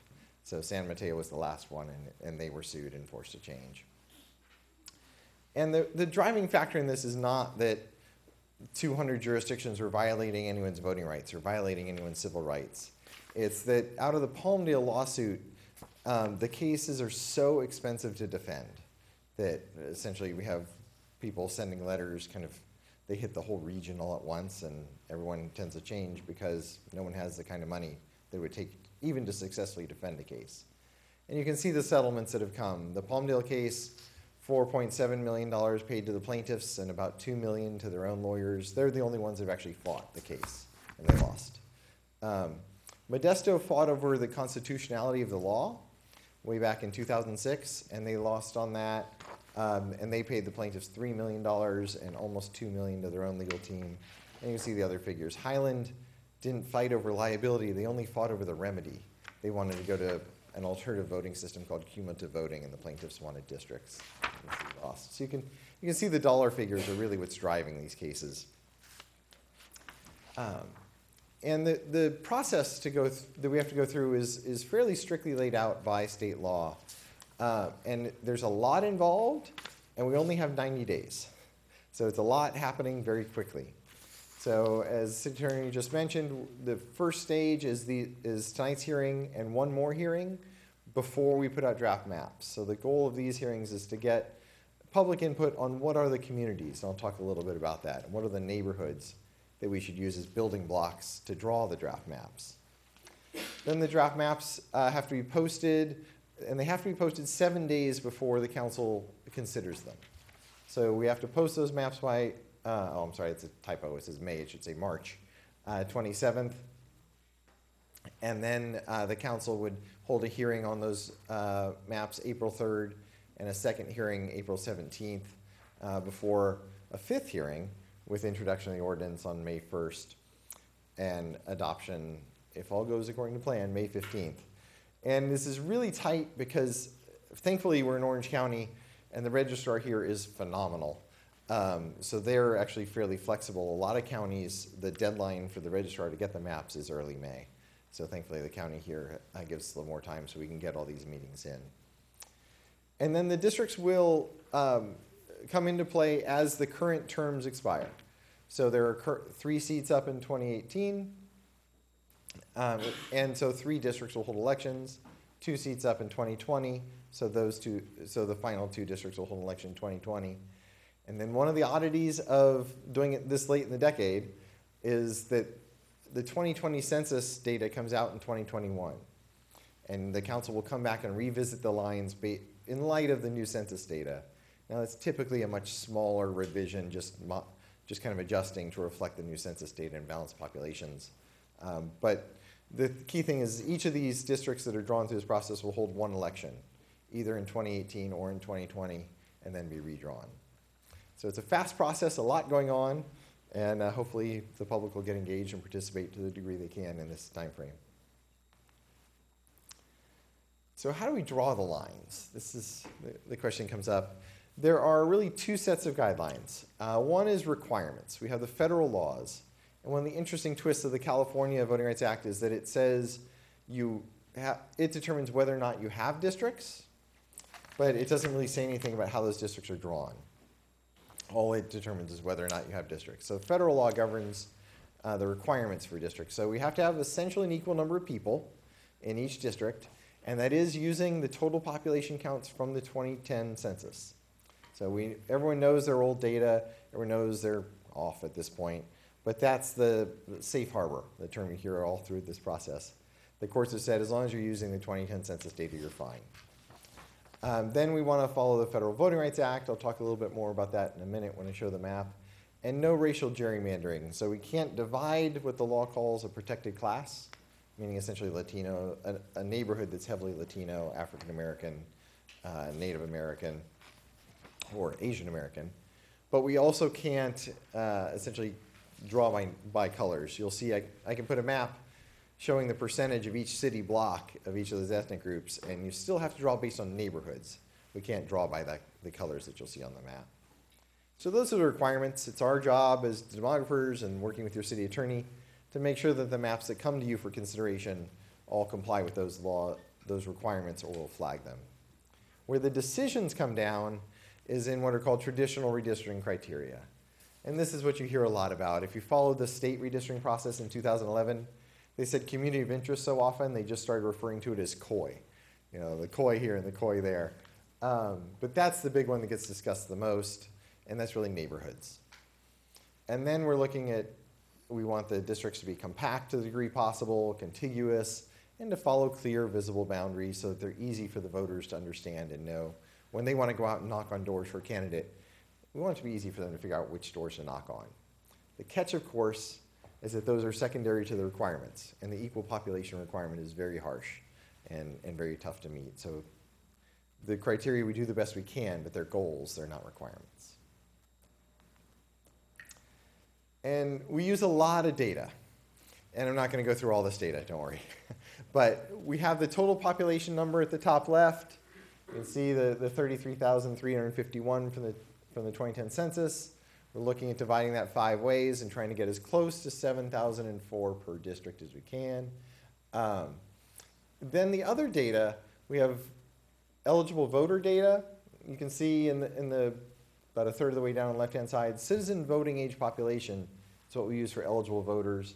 And here we don't really have a large Latino or any other protected class population. 82% of the eligible voters are white. And then we have some registration by surname data. and then we have language spoken at home, income levels, apartment levels. That data is all provided for every district and every map. So it can be useful if someone wants to try to focus on a neighborhood that is heavily apartments, or a neighborhood that's heavily, I don't know if you have any of these, I kind of doubt it, heavily Spanish speakers, anything like that. They can look at the data and see how well the maps reflect those neighborhoods. Again, all that stuff is guides that people can use to identify and follow communities of interest. It's not required considerations, but we will provide it for every map. So as I mentioned, this is the map of showing the Latino population concentrations visually. You have a little bit of concentration along Doheny Park Road and Sepulveda Avenue in the middle of the city, and then a little bit along Amber Lantern in the middle of the street, and then Doheny and Sepulveda Avenue over by the 5. So a couple little pockets. Not enough numbers where there's a possibility of a majority Latino seat. But the idea is when we're drawing lines is in these two neighborhoods, we don't want to draw a line through either one of them that would dilute their voting strength. We know they're not going to be 50%, so let's leave them at whatever percentage they can achieve without dividing them. And there's even less concentration of African Americans or Asian Americans. They're here, they're just spread fairly evenly through the city. The other demographic data is less precise. So that data you may have noticed was city block by city block. The renter data, college graduation rates, all those other demographics are by census tract. So you can see the black lines and how these are more general estimates based on larger geographies. So this is the main discussion point that we're looking for in this hearing and the next hearing, which is asking the council and the residents, what are the communities of interest here? What are the neighborhoods that share common city-related issues? And it could be anything. It could be a school attendance zone. It could be an area around a park. To some degree, you have your areas that you think of when people come up here and they say what part of the city they're from. What do they say? And really, it boils down to whatever people use to define their neighborhood is valid. And we want to hear that. But there's a second question that a lot of people forget, which is, okay, here's a neighborhood. We're going to district elections. This is going to be different. There's only going to be one council member from each district, and you're only going to get to vote for that one council member. But sometimes neighborhoods say we want 2 council members to share our area. This happens mostly with schools, where they don't want one school board trustee to say, I own this school, the rest of you keep out. And so they divide all the attendance zones so that they have 2 or 3 trustees representing the kids that go to that school. We get it also with downtown areas, where they say, downtown's relationship to the city isn't really voter-driven. It's more who has a stake, who cuts the ribbons, and who really is weighing in the most on downtown permits. So sometimes we'll try to have 2 or 3 or even 5 districts downtown. So that's the question we want to hear is, what's your community of interest? And then do you want it united with one voice behind one council member in one district? Or do you want 2 or 3 council members who represent parts of the area, even though that would dilute your voting strength in each one? And there's no right answer. So we have the map that we can refer to as people are talking if they want to bring this up. And that's my presentation. I'm happy to answer any questions you have now or after the public comment. Okay, thank you. At this point, I will turn it over to questions from council, so let me see if there are any. I'll start over here on the left. Do you have any? Councilman Wyatt? Do. So I have a couple questions, and one is, for example, when we talk about a community of interest and how that would, so we have a number of gated communities or HOA communities. Are they typically a community of interest? Do they ask to be split? Could those be, what's the general guideline there? It's interesting. The one community that most often comes up outside of the school context is active senior communities who essentially have 99% turnout, and they don't want you to waste all their votes in one seat. They want to dominate 2 seats. So we come out of Claremont, and they have a number of those communities, and it's in April of odd year elections, and one precinct has 99% turnout. So it depends on the community. Some, mostly, I'd say about 2/3 of communities want to be united. They want to maximize their chance of electing the person they want for their district. And about 1/3 say they want multiple council members who have to come talk to them and answer to them. So an HOA that had their own set of bylaws and their own, would generally view themselves as a community and would, more times than not, probably want to be united, is that? They certainly would view themselves as a community, and you're right, most of the time would want. Okay. And then one other question, if I may. So the purpose of this is, at least as stated by the letter to us, is to give our Latino community a larger voice in running our city. How will we go about making sure that as we do the districting and look at this, that we engage them, involve them in the conversation? I mean, I'd like your sort of ideas on how we make sure that we give them, and in fact, go out of our way, I would say, to make sure that they have an opportunity to comment and weigh in.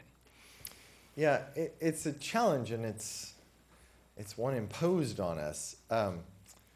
Ironically, the law is to get underrepresented Latino and other protected class communities involved, and yet MALDEF, the Mexican American Legal Defense Fund, had to be convinced to give 90 days. They wanted just 30 days to hold your 5 hearings and finish the process. So the idea when they wrote the law was that there would be some local activist group that was already working with MALDEF, that was already involved, that would bring the letter to you. Of course, that's not how it's worked out for well over 90% of the jurisdictions are getting a letter, mailed in from Malibu. So this is not a situation they envisioned when they wrote the law, but they've stuck us in this position.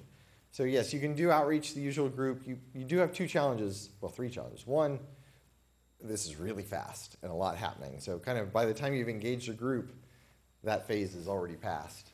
But yes, we do want to do whatever outreach the city has. The other challenge is that districting is kind of an esoteric issue. It's not the police officer on the beat. It's not the cracks in the sidewalk and the road paving that you see every day. This is how you elect a council member every 2 years, every 4 years. So it is hard to motivate people who aren't already coming to council meetings, already engaged with the city. It's a challenge. We can essentially do the best we can, but really, in the time available, you're not going to engage anyone who's not already on a list for the city. There's just no way to do it. But if we have any opportunity as council members and others to go to a group or speak out or invite them, is there any reason for us not to take that opportunity and do what we can? No, definitely encourage that. Oh, and that actually triggers one thought too, which is, it's funny that the city has its list of people that are on the public works notification emails and all the usual email lists. But this issue is funny in that it's so election specific. It's often the council members who actually know the people in the city who may not care about the public works email distribution list, but care about elections. So we do encourage the council members to do your own outreach to people that you think would be interested and might bite on this issue more than anything else. And yes, any groups that you're talking to, please bring this up, because this is fast, and whatever we can do to get the word out would be very Okay, helpful. that's all I have. Thank you. Thank you. Turning to the right side of the dais. Questions? Yeah, I did have Councilmember one. Lewis. Thank you. Okay, so I was looking at your CBRA background slide and the key settlements. Okay, so Palmdale, all those 1 million. And then the bottom 2, Merced and Placentia, 42,000, 20,000. Were they cities that took the safe harbor, or how did they get to be? No, these were all before the safe harbor it was possible. So this 90-day process was just established last year. Oh. They were MALDEF bringing the claim, not Mr. Schenkman from Malibu. So MALDEF is much more reasonable. Even now when the law limits them to $30,000 if you act quickly, I don't think they've ever claimed all $30,000. And Merced, the day they got the letter, they were probably in violation of the Federal Voting Rights Act. They immediately said, oh yeah, we got a problem, and agreed to switch. And Placentia quickly agreed to switch, but had to put it on the ballot, given when they were doing it. So MALDEF gave them greatly reduced amounts. I'm not aware of Mr. Shankman ever settling for less than 6 figures. Okay. I have a personal theory that Maldef might have been doing the Placentia settlement so low to try to signal him to knock it off, but it hasn't worked. Oh, okay. And that, I've heard that $30,000 figure used. Is that in the CVRA itself, or where does that number come from? It's in a follow-up. It's this law that kicked in last January that gives us the 90-day safe harbor and says if you finish in this safe harbor, you only have to pay him, Mr. Shankman, no more than $30,000. If you go to court, that limit is gone, and you're. And then how is that 30,000 calculated? Do they just send us a bill and we go, okay, or is there some process to determine whether it's reasonable? So the safe harbor law says that if you go through this process, that the lawyer that sends you the demand initially is entitled to put in a claim for not to exceed $30,000. You have 45 days to pay once you receive the demand for payment. And within that 45 days, you can, if you are able to reach a mutually agreed upon number that's less than $30,000, you can pay that amount. It is my understanding that Mr. Shankman, who Mr. Johnson was referring to, has never agreed to anything less than the $30,000. And so what that means is a little uncertain. If you can't reach an agreeable lower number, does that mean that you're out of compliance with the CVRA and he can then sue you for a greater number? Or does it simply mean that you're faced with an attorney fee motion of some sort where the court can decide what a reasonable fee is? And those are just issues that have not been litigated that are currently out there, and certainly topics of conversation amongst people who are dealing with this issue. So our city didn't get it from. That's correct. Shank? Yeah, we received it from a different law firm. I apologize, I don't remember the name of it off the top of my head. RDM Law. Russell Merrick, is that the guy? Is that yeah, the Russell lawyer Merrick, you were yes. talking about? No, I don't know him. Okay, I did look him up. This seemed to be maybe his first. Yeah, he seems to be a new player in this field. Yeah. You know, you can't help but to just wonder if, you know, somebody's reading newspaper articles and saying, hey, this is a great opportunity to jump in and do some contingency work. You know, it's just hard to say. Okay. Thank you. Mayor Pro Tem Miller? Not right now. Okay. Thank you very much. With that, I will open the public hearing and ask if we have any public comments on this item, Madam Clerk? And we do, thank you. Okay. We have 3 public comments. The first is Edward Leonard, followed by Joni McKnight and Buck Hill. So Edward Leonard. Good evening. I'm Edward Leonard. I'm a resident of Dana Point. I'm also a trial lawyer. We've had some experience with Ms. Reynoso, has been a juror of mine. I'm also a PSR in the Sheriff's Department. I work in this department as well, so Lieutenant, I'll be working for you. I'm also the past president of the American Board of Trial Advocates here in Orange County. I've tried approximately 100 cases to date, which is, I think, is more than Lieutenant Tucker has ever done. But if that is a background, let me tell you a little bit about this law. The key case in this is Jurigay versus the City of Palmdale. The City of Palmdale, different from anyone else on the parade of horribles up there, took the position that they were, as a charter city, immune from this law. That we're a general law city. Well, the Court of Appeals said, no, I don't think so. Charter cities are the same as general city laws with reference to the Election Code section 14027, which we call the act involved. So that's the first thing to know about. In the Jurigay case, the Court of Appeals said specifically, and this is part of your handout, which I wanted to give you so it would guide you perhaps in the future. But under this section, section 14027 does not prohibit citywide council elections. They're very clear about that. It goes on to say citywide elections that do not dilute a protected class's voting rights are not in violation or conflict with section 14027. So the question is, are we in Dana Point conducting our elections and causing vote dilution? I would submit to you that's not true. Now, the questions I wrote down here is, does Dana Point citywide election process dilute the votes of a protected class? No. How would the imposition of districts ameliorate such voting dilution? You can't. We've got too few.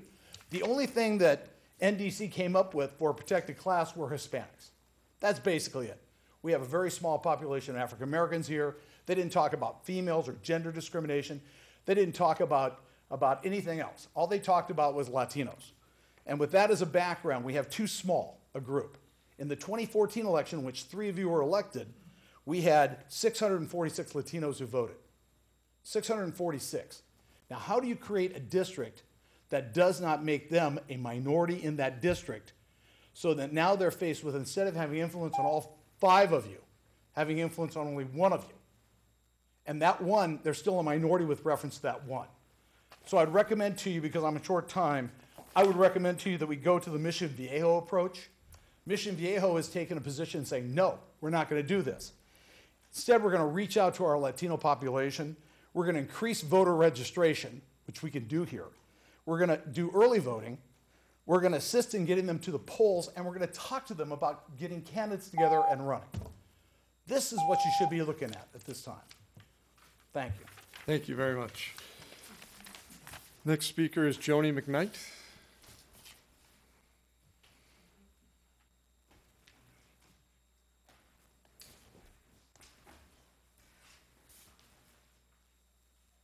Used to wear my Uggs, I'm not used to. Hi, Joni McKnight, Dana Point. I looked at this item and I consider myself pretty well read. I taught science in Laguna Beach for over 30 years, and I was a news hound then, and I got even more time now that I retired to read, including local politics. I was part of Save the Headlands way back when this city was looking at, what do we do with this? So I've been out of circulation for a while, but this caught my eye because I was thinking to myself, since when does a city have voting districts?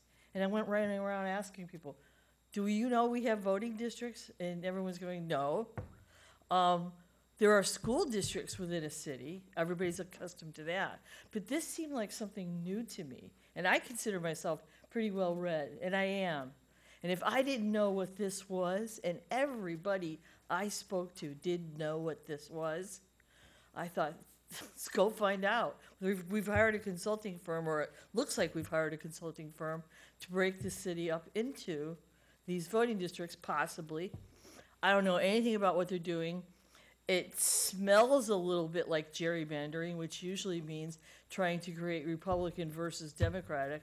If you look at a statewide or a federal level, I assume this is not that. I certainly hope it's not that kind of thing. It doesn't sound like it is from what I'm hearing. But I guess what I'm saying is, I don't know if the Dana Point Times helps you with this. I don't know who to tell you to help with this. But the idea that the public, you're only get 90 days is all you've got, and that's not enough time to get everybody who needs to know about this involved in this. I really feel like people are at point zero. They really are at point zero. Like, they're at point A, like I was. Like, I had no idea until I read the latest Dana Point Times that they're going to create these voting districts. They don't already exist. And still people are looking at me like glazing over, like, what are you talking about? What is a voting district? And I didn't know what to say to them. I didn't know how to answer them. But I thought maybe we had 1 or 2 meetings about this. I didn't know the implications of it. Dana Point seems pretty well mixed to me in terms of how we're spread out, but I don't know. Anyway, I guess what I'm saying is, somehow, would you please make sure that the public, I don't know if you show our demographic map or you give a brief breakdown or the city down, but let people know what this is, and not just city council groupies who happen to come to all these things, so that other people know what it is. Okay, thank you. Thank you for your comments. Next speaker is Mr. Buck Hill. I would just like to, Buck Hill from Capistrano Beach, I would just like to beg one of you guys to ask the question, how does this interface with existing election districts? We currently have precincts all over the place. Do we have to follow those precinct lines, or does the county recarve the city into new precincts to fit these new districts? Because it seems like the people have to be in the same precinct who vote in order to have a ballot that says, this is your only choice, you get the one from this district. If somebody would ask that, maybe it would help us all understand are there any limitations? Thank you for your comments. Is there any more public comment, Madam Clerk? No, Mr. Mayor. Okay, with that, I will close the public hearing, close public comments. The next thing is to call for a motion. The recommended actions that the City Council receive and discuss the public input regarding the composition of the city's yet-to-be-formed voting districts pursuant to the Elections Code Section 10010A1. Do I hear that motion? I will make that motion. Do I have a second? Second. Okay, very well. I'll open it up to the discussion now. Councilman Wyeth, if you'd like to go first, you have that opportunity. I would like to follow up on Mr. Hill's question back to our demographers about how precincts are fit into this. Sure. So Mr. Hill's suspicion is correct. The county will redraw the precincts to match your district lines. So in rare occasions, a precinct is actually a community identity, mainly in senior communities where they voted at the same locker room for 30 years. But generally, people don't know their precinct lines, so they get redrawn. And under our relatively tight frame of getting this to them in mid-May and for a November election, that's practical? Yes, that actually is the reason the counties have the May to June deadlines. And Orange County is very fast at it. They actually said, well, if you can get it to us by mid-June, I was like, that's the latest any county allows in the whole state. They have to redraw the lines by July 3rd. Oh, okay. The precinct lines. Okay, thank you. Other discussion? I'll hold off for a moment, sir. Did you have to? Go ahead. Councilmember Lewis. I have another question, please. Okay, so on these precincts, so how does this work? So you go in to vote now, and do you only get a ballot that has the council members, candidates for your district? It'll work the exact same way it does now, which is each precinct has a unique ballot. So all the voters in that precinct will have the exact same ballot, and it'll have just the races. That's why the county has so much work to draw the lines, is they figure out all the different groupings of ballots and who belongs in which ballot and draw the precincts according to that. Okay, so someone who's in District 2, they only get the candidates for District 2? Yeah, and everyone in their precinct will be in District 2. Right, okay. Thank you. Other questions? Mayor Pro Tem Miller? Councilman Tomlinson? I have a concern about individual council members addressing the demographer. How should we handle that? I think that we should do it in Blanc. Oh, I'm sorry. My microphone's not on. Should the council address any questions to you in Blanc in public forum, or should we be entitled to, which I'd be uncomfortable with, approaching you individually? I think this is something that we need to discuss at this point. Any comments in light of those? Mayor Pro Tem Miller? Yeah, I'm glad Councilmember Tomlinson brought that up. That was one of my concerns. There seems to be a large level of mistrust in this community towards our council, and I don't want to give any perception of impropriety that we're trying to influence these districts. And I think it's a good idea for individual council members not to have direct contact with our demographer other than in a public forum like this. I would agree with Councilman Tomlinson on that. Okay, further discussion on that? I have a question. Do you come to each of the hearings? Either I or Mr. McIntyre, I believe, will be at each one. Okay, good, thank you.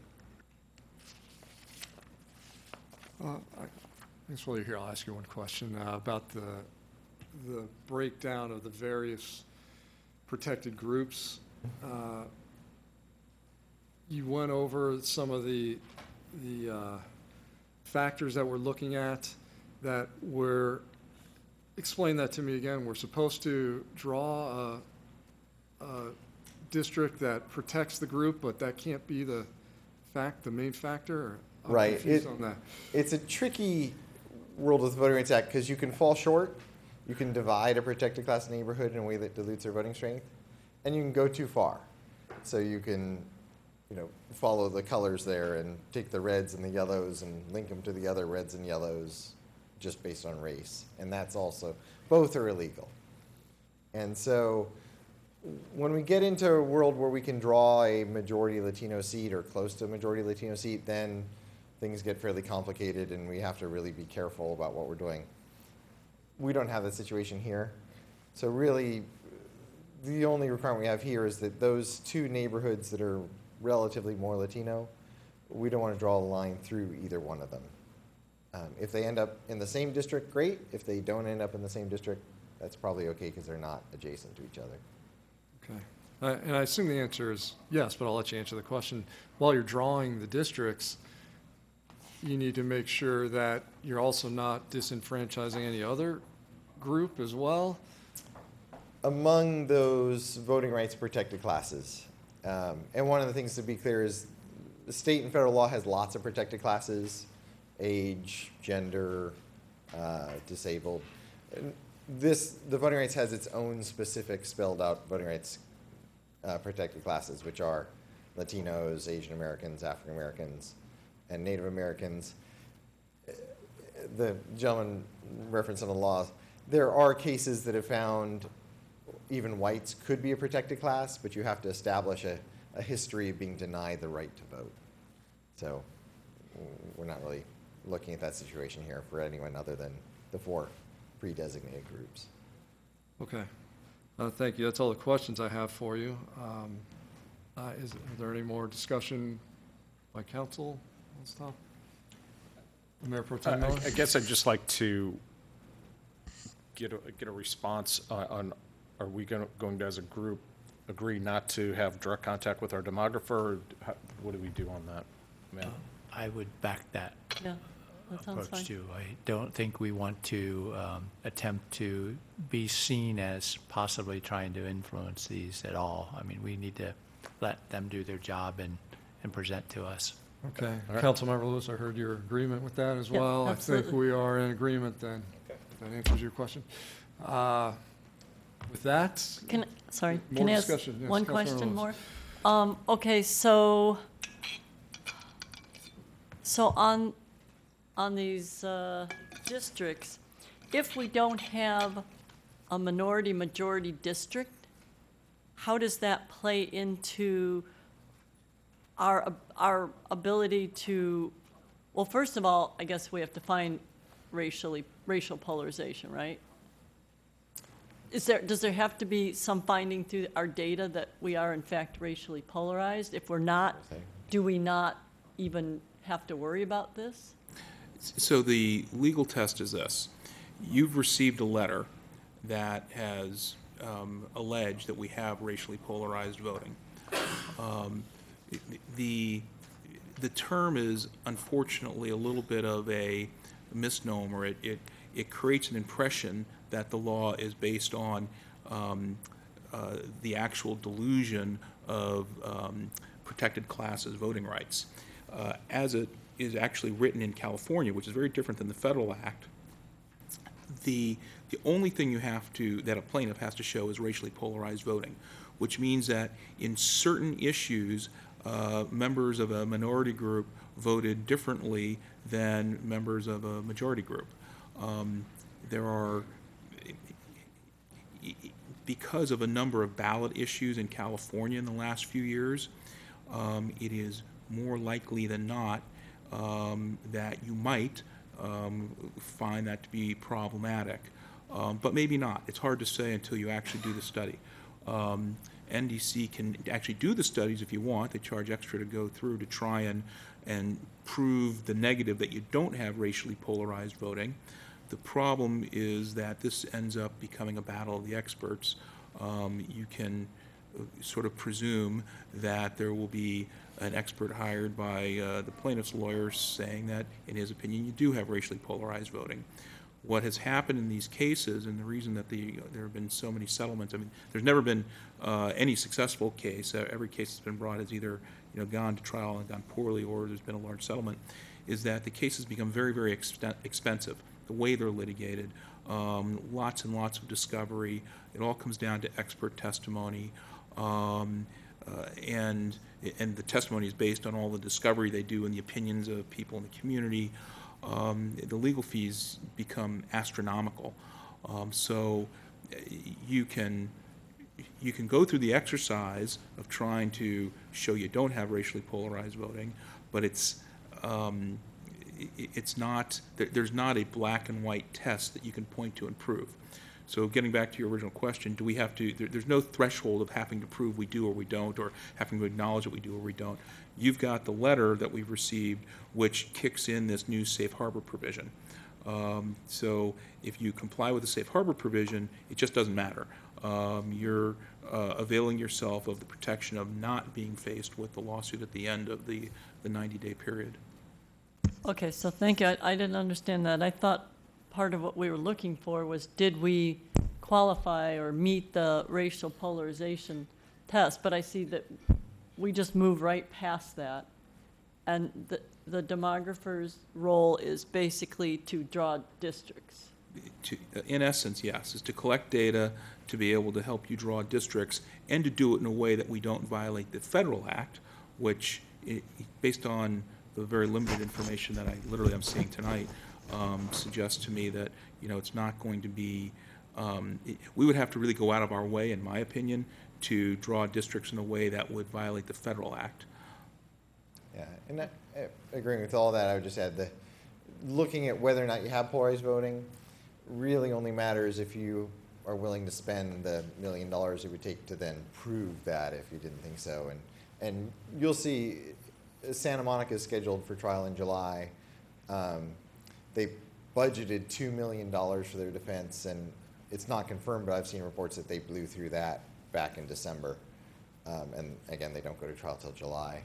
And they're a case where you can't draw a majority Latino seat. You can draw one that's about 40%, and they have 2 Latinos on the council. And they actually have, I think, 3 or 4 Latinos on the 7-member school board. And yet, they're at least $2 million into making this case that they may or may not have it. So if you have the money and you're willing to spend it on this issue, then yeah, we can do the study and come back.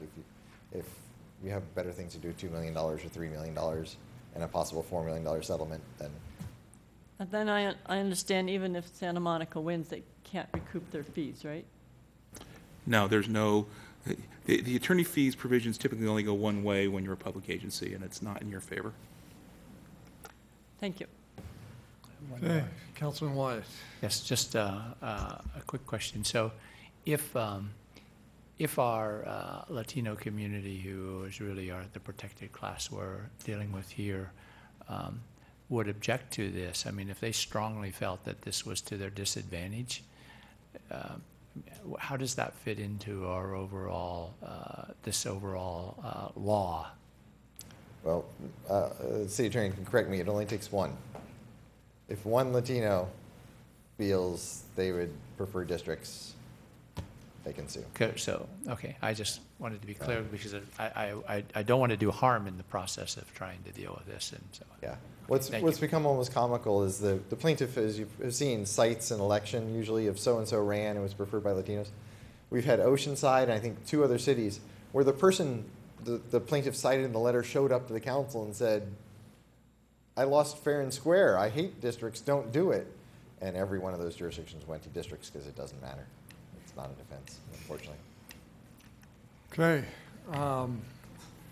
Well, do we need a motion on this? I mean, the motion was to receive and discuss, which we've done. I want to make sure I handle the hearing correctly. Can we just move on, or do we need a vote on this? There is no vote required or formal action required this evening.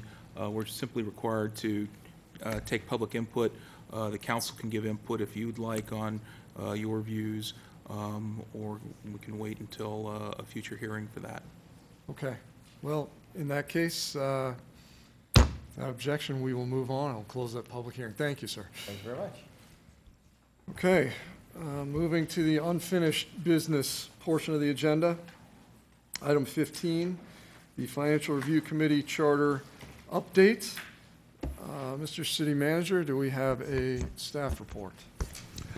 This item is just back on your agenda at the City Council's direction from the last meeting. Okay. Madam Clerk, do we have public comments on this item? I have no public comments for this item. No public comments. I will close the public comments. Okay, before we start the discussion, it's simply that we review it and amend the charter, so I guess we don't need a motion on that. We'll just open up to discussion.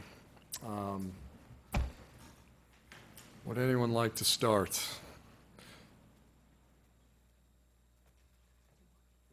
No one? I'll start if you. Okay. Somebody has to start. Councilman or we Wyatt. can't have a discussion, right? So,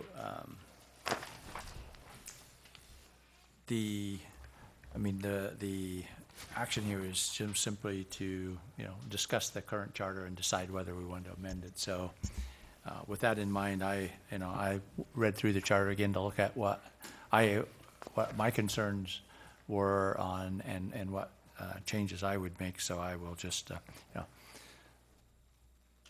comment on them, and so we can bounce around all of our ideas. So my concerns with the committee is that well, I have a couple of concerns. One is I think that we need the committee to be able to bring concerns that they uncover to us that generally we may not have any idea we should be concerned about until somebody does some digging and uncovers an item that basically is of interest to them. And I want to streamline the process of getting that information to the council. This committee doesn't require us to act on anything in general. In fact, they can't make policy. So I don't want to filter good ideas. I can filter them on my own when I get a report. However, I don't think it's practical to support them as they dig into things with a lot of staff. So when they bring things in that they would like to, consider that get passed on in the minutes, I'd like to ask that they be brought in. Any item that they bring in of interest that's in a written item could be asked to pass on through and included in the minutes. So when we got the minutes for these meetings, that we can look at their thoughts and find them interesting or not interesting, as each of us have an interest in those items. So generally, what I want to do is streamline the process so that only motions that need to be voted on by the FRC are things where they're going to ask the council to consider taking action. But if it's simply informational data that they've gathered where they found it of interest and thinks the council might find it interesting, I would like it to be able to come on through without a vote. And I really think that's where we have the most contention is people dig in, the talented people we have on the committee dig into items that they find interesting or concerning, and oftentimes they don't have a way to pass them through to the council, and that creates concern on their part, and therefore other workaround situations that create some havoc on our part, I guess. So I would like to make a couple of, I've sort of redlined a couple of things out. One that we have a standing item on the agenda that basically to review and discuss finances and financial policies so that anybody comes in and one of the items is just to talk about something in the finances of the city that they think is worth a discussion and have written up a small write-up on. And secondly, that the only required staff support for the committee being somebody from the city clerk's order to make sure that the meeting is ran and the minutes, action minutes are produced and the reports submitted are included in the minutes, but we don't have a heavy staff. I really view this as 5 really good financial guys looking into issues for the city and letting us know what they learned, basically. So that would be my take. And then the only time they take a vote is if they want to bring a recommended action to the council. So. Okay, thank you. Other comments? Yeah. Councilmember Lewis. Thank you. I would concur with those changes. I think we have way too many staff there. The whole point is, as Mr. Wyatt said, and I envisioned when I first brought this to council, is 5 people with financial experience telling us, their thoughts on ways we can do better, things that we should stop, things that we should start, and things that we should continue doing just the way we're doing them. Independence of these 5 people is critical. It says twice here, watchdog, and watchdogs need independence. They can't feel as though they are beholden to anyone. They can't feel that there is some sensitive area they're not allowed to go into, or that if they delve into something that they will then be in jeopardy. So I think that's critical. I like the fact that, as Mr. Wyatt said, just that standing item to study, review, and discuss financial information, because an issue with putting items on the agenda arose all too frequently, and that wasn't the point of this. The point of this was for these 5 people to be able to sit and talk candidly to each other, and that will give them that sort of ability to do that. I think the only other thing is the minutes. I would like to see the minutes done more timely. I know that, for example, the February 23rd minutes we often don't get these minutes for months. I would also like to be able to see any member of the committee able to submit their comments directly to the council. So, we can do with it as we wish, but that's what they're there for, and I'd like them to feel free to submit comments, letters, and whatever, and not feel as though they will be chastised because they dared to give their comments to us without a vote of the entire committee if they feel that's necessary, unless, as Mr. Wyatt said, they're making some sort of recommendation. So I would second the changes that Mr. Wyatt has asked for, and keep this more informal and open. Thank you. Okay. Anything? Yes, I'd like to see the format go to more consistent with what we've had under supporting document B, boards and commissions, general provisions. My only question would be, previously we had to be a registered voter of Dana Point and a citizen of Dana Point. Should we make those qualifications more rigorous for people that will be looking at financial items? Is that something we want to do? But I don't want to limit it so much that our pool of applicants is so limited that we set it so rigorously that we're not going to get people applying, or we can't find people to sit on the committee.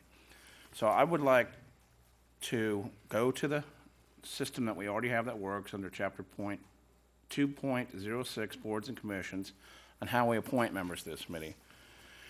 I have some trouble with the fact that, we're going to be potentially, by Councilmember Lewis and Councilmember Wyatt, that they said, well, if the committee member doesn't agree with what the committee has to say, then they can come independently to the city council.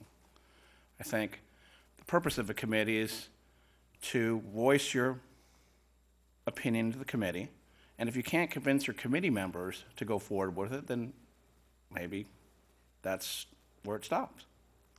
Because we here sit on a committee, if we can't give a majority to agree, then the idea stops. Why should any of our commissions or boards be any different? I don't see the purpose in that. I don't think that's right, because if you have one person that doesn't agree, they can come to any meeting and say, well, I don't agree.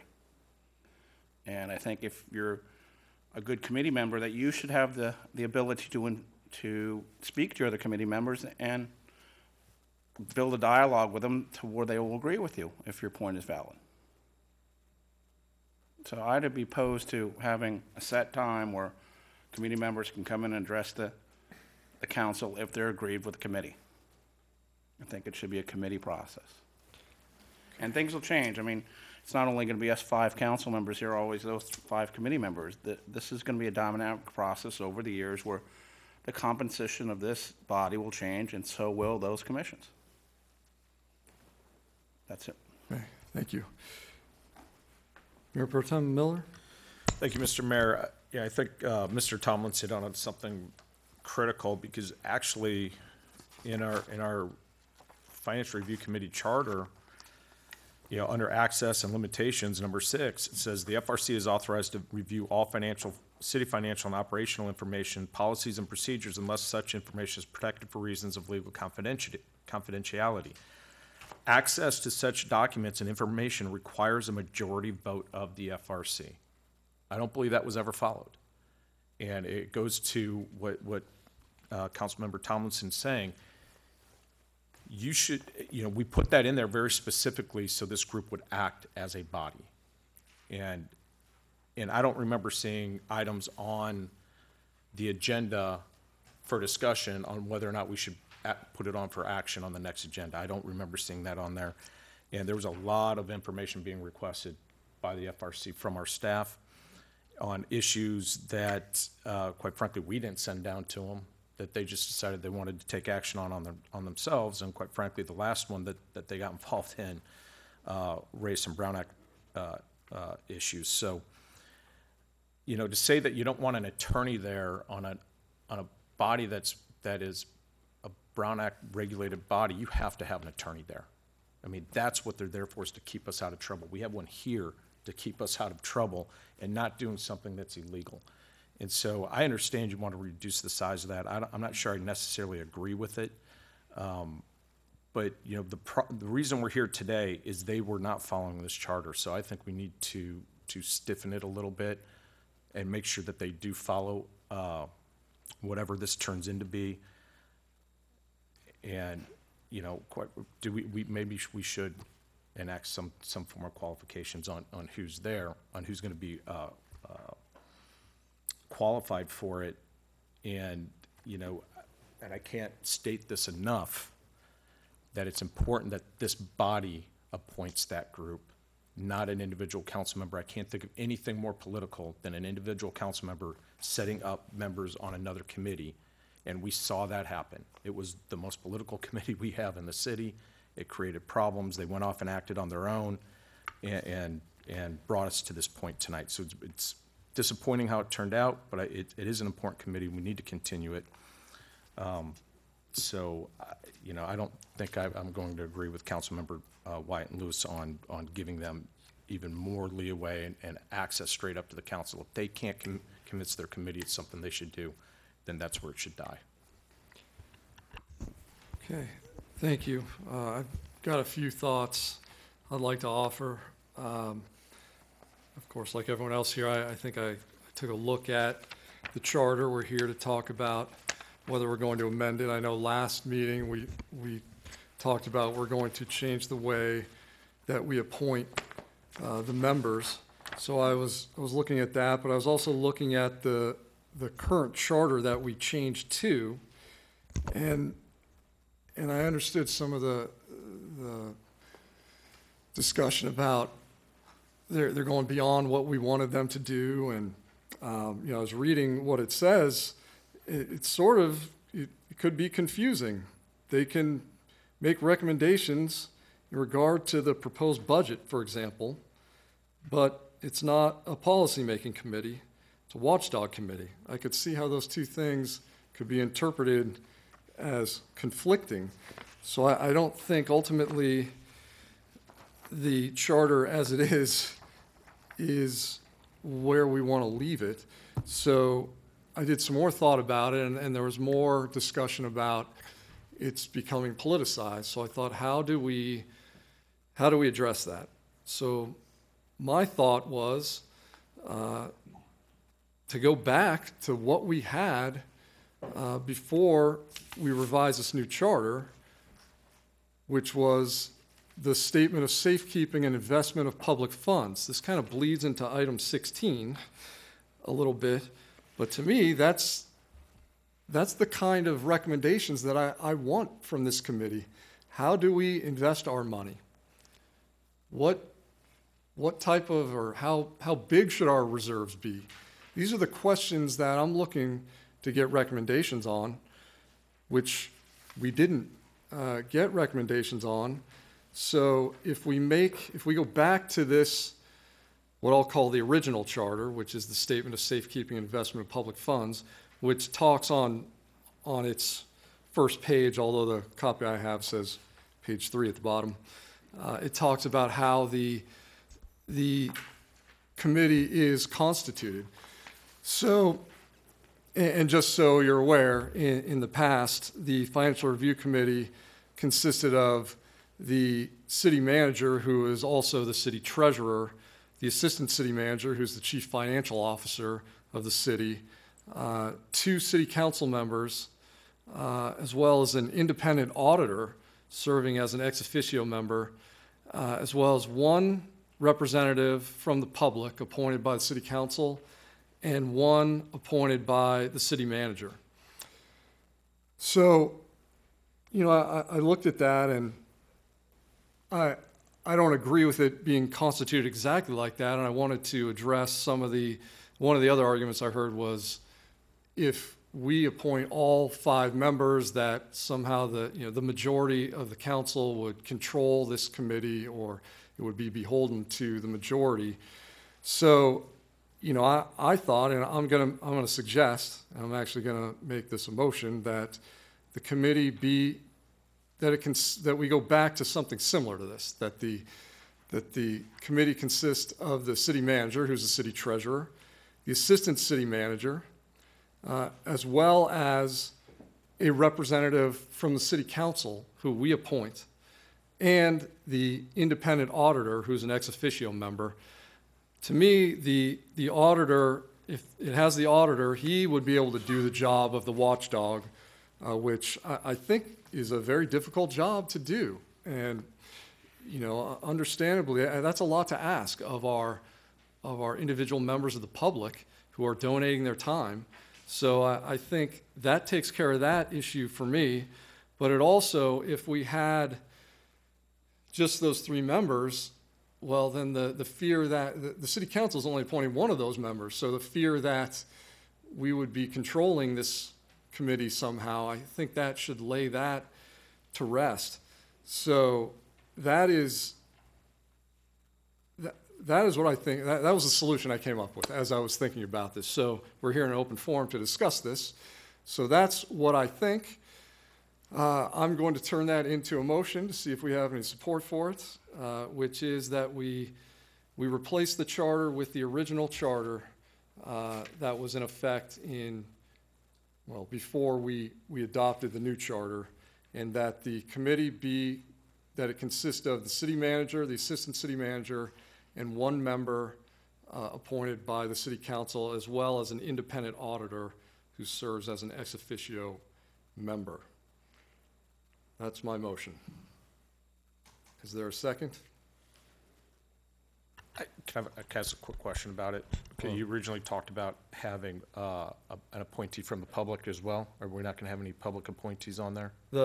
We appoint the public member. Okay, I didn't hear that in your motion. I thought we were appointing one of our members. Let me clarify. There are no city council members on. Oh, okay. On this. I thought you were putting one of us on. That's not what. If I said that, I apologize. Let me try again. City manager, assistant city manager, 1 member of the public appointed by the city council, as well as an independent auditor who's an ex officio member who would serve as our watchdog. Is that clarifying? Did I say it right that time? No, well. Yeah. What's the purpose? Right, okay, so before we discuss, I guess the ex officio member is a non-voting member, that's what that means. So there would be 3 voting members of the committee and 1 ex officio member. So before we discuss. Well, I just wanted in the motion, what's the purpose? Is this an investment? Is there, before we discuss, we can discuss that if there's a second. I'll If make a there's motion for discussion, or I'll second for discussion. Okay, now, Councilmember Lewis. Well, I was Please. trying to follow the motion, but when you discussed, I thought you said we were going back to some just investment committee, so I can't vote on a motion unless I understand. I understand your makeup of your committee, but not what it's supposed to do. It does what is in the Statement of Safekeeping and Investment of Public Funds, which actually is in item 16. So I think we've all read it. Okay. And it talks about advising us on what our investments are. Okay. Then I would also say that I can't disagree more that the politicization of this committee was caused by each of us nominating and selecting one member. In fact, the whole point of me having that mechanism was to avoid the political politicization of that happened with, yeah, I'm having trouble with that word, that happened with the Planning Commission, because when the majority was able to fire the entire Planning Commission and restaff it with people that was more aligned with the majority, that's when it became political. My whole point was to avoid this very thing, that the majority doesn't like what these people have to say, that they brought things to this council that the council didn't want to hear. And so now we're basically 3 people are going to fire them, and we're now going to totally change it. That, to me, is politicizing this. And the members of the FRC who volunteered their time and had a lot of experience. We had a Harvard MBA, we had a CPA, we had a CFO with an MBA from a noted university, giving their time in the FRC, and they actually wanted to. They were stymied by this 3-2 access to such documents and information requires a majority vote. That was not in my original charter. That was put in by, again, a majority trying to stymie their ability to look and just go through data. So I completely disagree that it was politicized because of the way that the 5 members were put on there. I think quite the opposite. And we're seeing here tonight, this has been politicized. Thank you. Any further discussion? Councilman Wyatt. I have one question, clarification for Councilmember Miller that I wanted to ask, and then I want to comment back on your comments also. So, Councilmember Miller, when you read out item 6 on the charter, it says unless such information, access to such documents and information requires a majority vote of the FRC. What documents do you think that refers to? I think that refers to anything the FRC wants to look at. If the FRC wanted to look at budget, then the FRC has opened up everything regarding to the budget. And so that's what it pertains to whatever the FRC decided they wanted to look at as a body. Okay, so I read that very differently. That was the reason for asking.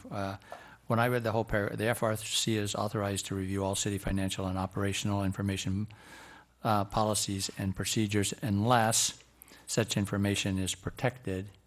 I read that last paragraph is if you want to see protected information, you now have to take a majority vote that's seeing. So I read that as qualifying only the second half of that sentence. That's the reason I asked. And I can understand that and that's why this is kind of a misleading document, but I don't think the FRC has the right to override attorney-client confidentiality. That was something that would have to be done by this council if we were going to release something like that. So that I would never agree to. Well, most of these documents that are listed above there, budgets and et cetera, that's all public. Those are all public documents. So there's no restriction for anybody in the city to see them. So you wouldn't need a vote here. I just read it. That's the reason- I read it that's the reason I differently. was asking. I was unclear about. So here is my sort of general feedback on where we are. Prior to the FRC, we had the investment committee, which is basically what you're suggesting we look at, and it had a purpose. I mean, it was very well targeted on making sure that we invested in. We took investment advice, we invested safely and whatever, and set the policy and overlooked our investment. So that was a valuable function. When we rechartered it, we went for broader use, and up until that point in time, in recent months or more, we had a number of interested parties in the city taking public data, submitting PRAs, and going through a process to look at financial data from the city, and then bringing reports and making and using the comments area of our council meeting to bring that to us. I viewed the opportunity, if you will, for the FRC is to stream that is to give them a working forum to work together to put this information so that it didn't have to go through. I mean, essentially, they had a forum to hold those discussions instead of holding them in the comments area of our city council meetings, and also reduce the cost of the PRA and other things to gather that information, because it would be supplied to them more readily on the FRC. What I believe will happen if we revert back to the previous charter is that we will simply revert back to a lot of public council discussions on concern about our finances, and we will have, we will get those comments submitted here, and the real issue that we had during the FRC is whenever there was a comment somebody wanted to make in the FRC, even though it was available, wasn't as a body interested. It simply came to us as a public comment anyway. So I would prefer not to use our public comment as the only method for somebody to bring interesting financial data to us for us to look at. So I think I'm worried that that's where we're pushing. That's where we're pushing the public, and I guess I would look at it and say, I think those people who have the most concern and are willing to work the hardest and dig out the most information, wouldn't at all be interested in participating in the committee that you've outlined as the investment policy committee. So we would, anyway, that's my concern about where we're taking it, is that it will not help us get better thought out, less costly to access, and somewhat more focused data about our finances. Thank you. Any further discussion? Councilman Thomas. Yes, Mayor. I think the reason that we had the Financial Review Committee change from the Investment Review Committee was that to have it more public and have more representation of the public on the committee. So I'm not really inclined to go back to the way it was at this point. I supported the Mayor Lewis when she was mayor at the time to support her idea of how this committee should run. I'd say give my shot now to my view of how this committee should be composed and run a chance. And so I'm really not inclined to go back to the Investment Review Committee structure. But I'd like this council to give my idea of it a shot. And you know what?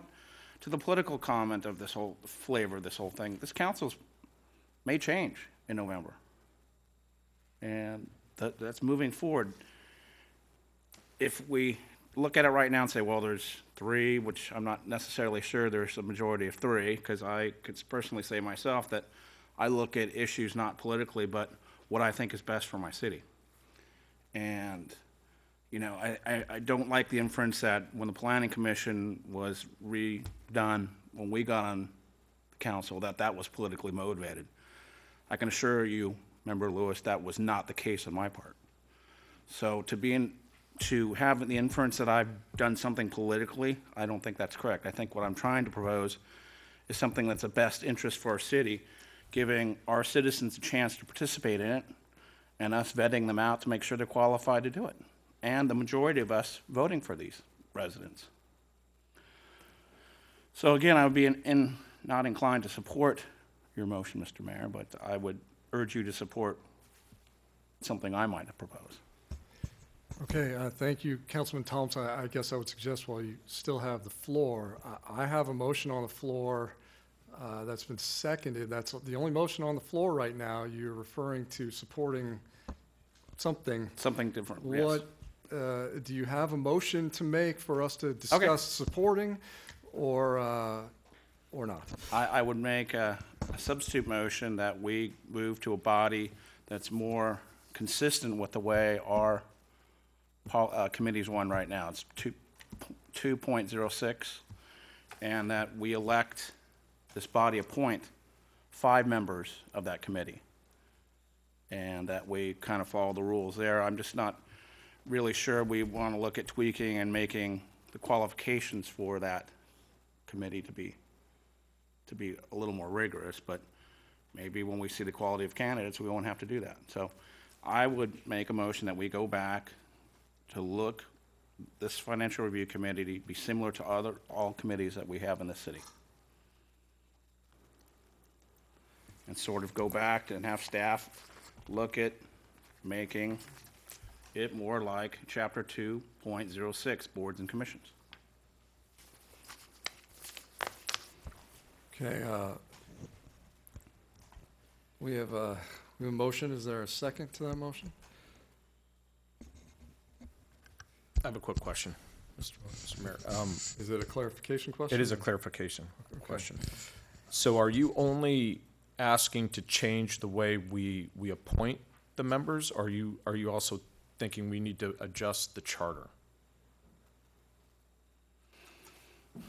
Well, as I said before, I think that I'm not in favor of individual committee members being able to address the council unless they come through the committee process. So everything that goes to that committee, directed by city council, would have to be vetted through the committee, and if the committee couldn't get a majority decision, then it would die there. So, okay, I don't see that anywhere in this charter, so you're also asking to revise the charter. Oh, I think city staff. I think it's in there. That's kind of what I thought it was getting at with, and I was talking about the access of such documents and information requires a majority vote of the FRC. That to me meant more of, if you want to go look at something, you have to have the majority of the FRC agree on it, and then you can go look at it and bring it to the council if it passes. Maybe I just misinterpreted that. You know, Mr. White kind of pointed that out. All of this data is public information. You know, they have access to it anyway. But I guess my clarification question is, what is your motion? Is it just to do the appointment of the members, or are we going to look at this charter again? Well, I'll change my motion to say exactly, incorporate what you're referring to.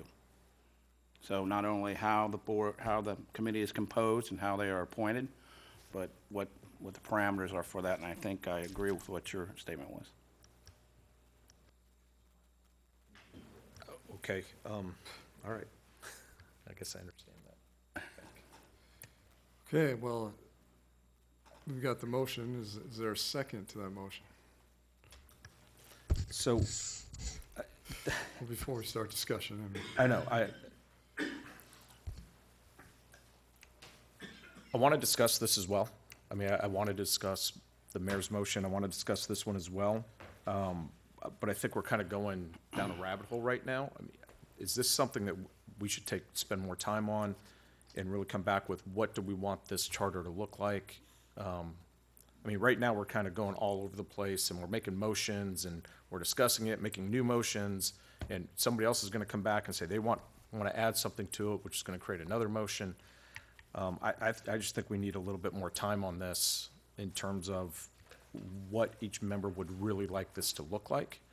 So we come back with ideas on, you know, there's a bunch of stuff in here, like the term watchdog to me needs to go. That indicates they're looking for waste, fraud, and abuse, and we found none of that over the last year. And so, I mean, if you want to be a watchdog committee, to me, that's on the outside looking in, watching what we're doing. And like Councilmember Wyatt said, all of that's public information. You can still get it. We are looking at systems right now that will allow you to do these searches online to reduce the cost, but it doesn't cost any less to do it through a PRA than to have a committee request it, because it still has to be produced. So, I guess I'll second it for discussion. How's that? And then we'll see where we want to go. okay. Sorry. That's you. Councilmember Lewis? Thank you. Well, I completely cannot support this motion. And I must say, when you have a city council that overturns a planning commission that voted not to approve a development, and very shortly on the heels of that, all 5 members of the planning commission are terminated, including those whose terms haven't expired, it looks very political. Any further discussion on this motion? Councilman Wyatt? Well, yeah, I'm actually trying to make sure I know what we've altered. So, point 9, or paragraph 9 of the FRC talks about each FRC member is appointed by one of the 5 council members. So basically that paragraph is rewritten consistent with our other commissions where each member, all 5 members are voted on by the council. Is that, and requires, right, so that one, that one we need a consistent. The paragraph before it is the qualifications, which basically right now says that, you know, registered Dana Point voter and a full-time Dana Point resident. Are you still looking to add qualifications to that? Well, I wanted us to consider it. You know, it's, if we get a pool of qualified applicants, then we can certainly look at them and not need to do that step. But okay. And then the other Councilmember Miller's point that was, and your point, which is you would prefer that anything coming from the committee to the council was approved by at least 3 members of the committee to come to our council. Is that correct? And so that paragraph about limiting access may not be quite the right place to make that adjustment, but somewhere in there that adjustment needs to be made, right? It isn't actually clear in here how you approve output to the council. I guess that we would want to look at that a little bit.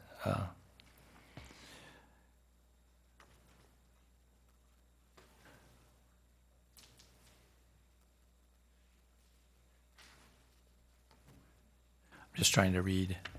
So basically, and then the other thing that we did subsequent to this committee that affects this, well, I believe it affects them, just trying to be clear, is we decided generally to go to action minutes across our various committees. So the minutes produced out of this, if consistent with our other ones, would only be votes. Is that correct, Madam Clerk? Okay, can you repeat that? Tell me Yes, again. so basically, we went to action minutes generally across our That's right. city. So the minutes currently that would be produced, consistent with that, would only be recording of votes taken. Is that correct? That that's what we would see out of the FRC? The motions would be Yes. recorded, And and the vote. And we would say. But not the discussions, Not correct? all the Right, discussion. It would right. say discussion ensued, something like that. That's correct. So in order to bring a document to us, then they would have to vote on a specific document that would come to us, and we would take that. Okay, thank you. Mr. Mayor? Councilman Tomlinson. I'm beginning to see, I mean, I have a general concept of what I would like to see work as a committee appointed by the council and 5 of us. But the details of how this is going to run, I think we need a little more time and a little more vetting to look at it, because I don't think we can sit here tonight and adjust this document line by line to achieve the intents of what we're all looking to do. I think you understand my broad general framework of what I was trying to accomplish. Now we just need to hash in the details, I think. But, you know, I certainly hope you guys are hearing me on the way I think this should go. And then we need to talk about how the committee should be run. So, or maybe we'll let the committee decide that. That's what we did last time, last time, right? Yes. So I don't know, but you see my point. I mean, it's not eloquently said, but I'm trying to get across a general framework here and work within that framework. And I don't think we're ready tonight to make specific changes to the document yet. But you see what I'm trying to accomplish, I think. Okay, well, let me just make a couple comments then.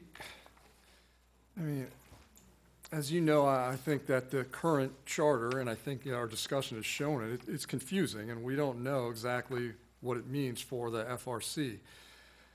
And so we talk about, we want to make a change to how the members are appointed, whether that is my suggestion or whether it's Councilman Tomlinson's suggestion.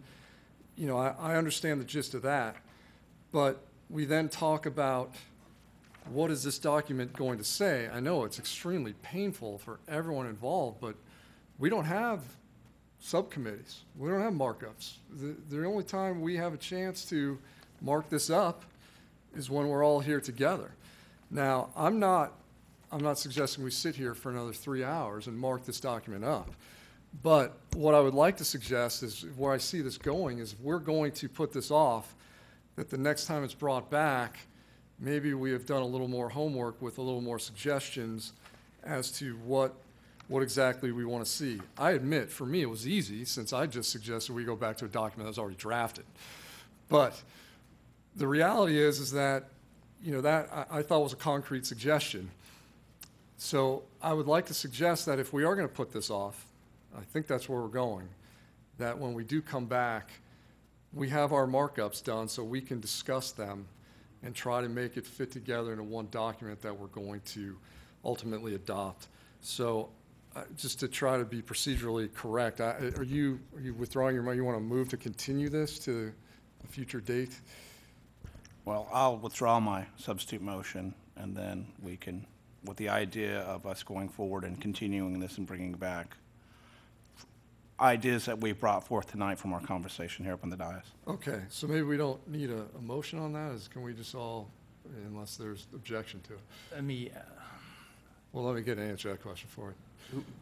From what I'm hearing, if there is agreement to go down the path that Councilmember Tomlinson is suggesting, since this was Councilmember Tomlinson's item initially, my suggestion would be that the item be continued and that Councilmember Tomlinson bring back for lack of a better word, a red line or a new document, whichever is easiest, to have a more concrete proposal for the council at a future meeting.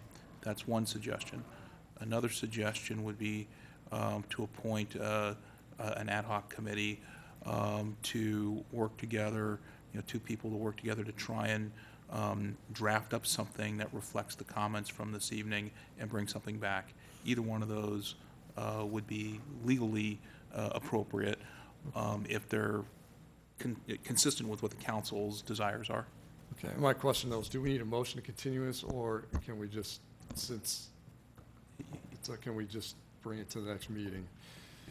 You don't need a motion. Staff just needs some direction to know what the council wants to do. Right, that's, All right. Mr. Mayor? Well, having said that, hang on a second. I think Councilman Wyatt had a comment.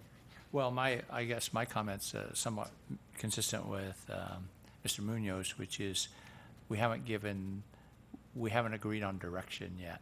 So Councilmember Tomlinson had, I think 3 points that he thought were worth consideration at least.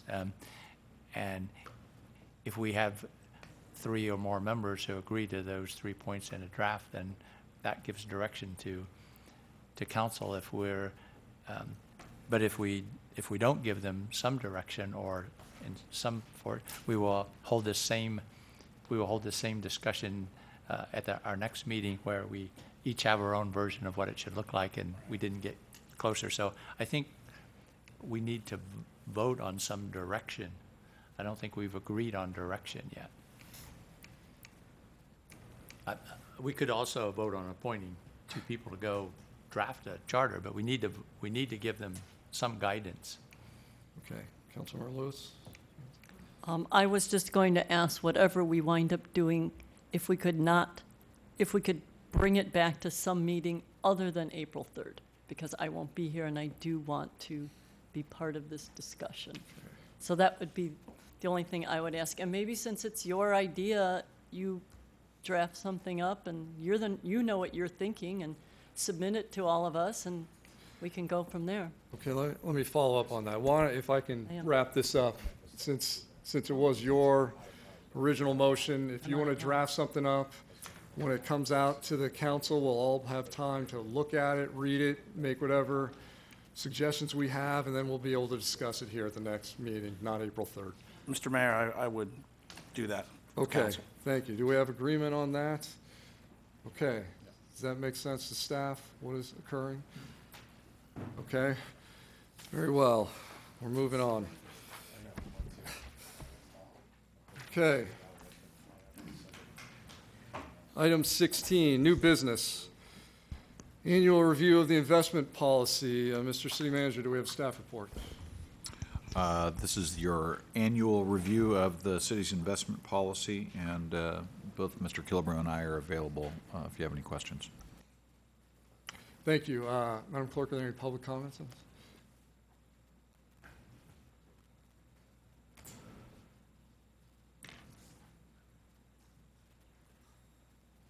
Thank you. We have one public comment tonight, Mr. Buck Hill. And Mr. Hill, if I could ask that you remain at the podium until you finish your comments. The microphone can't pick you up when you walk back across the floor. Oh, sorry. Thank you. I was just asking about districts. I figured I'd already said that enough. Buck Hill, Capistrano Beach, longtime resident. Currently, Dana Point follows a very conservative investment strategy, investing in relatively short-term, all full federal obligation, U.S. federal obligations.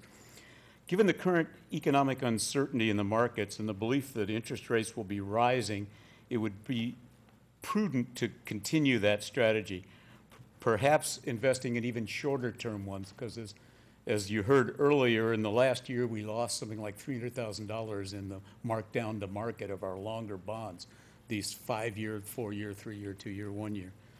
It almost neutralized our total earnings last year. Unfortunately, this policy, which you have copies of, as written, contains investment loopholes that could open the door for abuse or worse. It allows a member of the city staff to invest many millions of dollars without coming to the council at all in things like U.S. agency securities, including Fannie Mae that went bankrupt, if you recall, in the 2008-2009 recession. They can also invest in bankers' acceptances, commercial papers from companies in the Russell 2000. I looked up how big is a company in the Fortune 500. The criteria in there goes way below that. It may be, you could invest in any companies worldwide down to relatively small companies. Certificates of deposits from various banks all over the place. And I noticed if they're not in California, you can use B-rated banks, but if they're in California, they have to be A-rated. All of these, they can also invest in repurchase agreements. That has not been the practice of the city, even though this policy is the same as it's always been and was approved by the investment committee. It's a broker's dream to give you can invest in anything in the world, all these different categories. I think it's crazy to adopt this as the policy of Dana Point. Dana Point's investment policy should be crystal clear and provide for responsible oversight. It should be a policy suited to Dana Point, not stolen from some other either broker or large city, which is what I was told was how this was found. It is unlikely that the City Council would be criticized for choosing to protect with a conservative approach. However, should an investment choice be allowed as widely as this, if something goes wrong, it's going to really reflect terribly on the council. So this is a bad policy. It needs to be reworded to what we're actually doing, which this is not. Thank you, Mr. Hill. Madam Clerk, are there any other public comments? No, Mr. Mayor. And I will close the public comments, bring it back to council. Do I hear a motion on this item?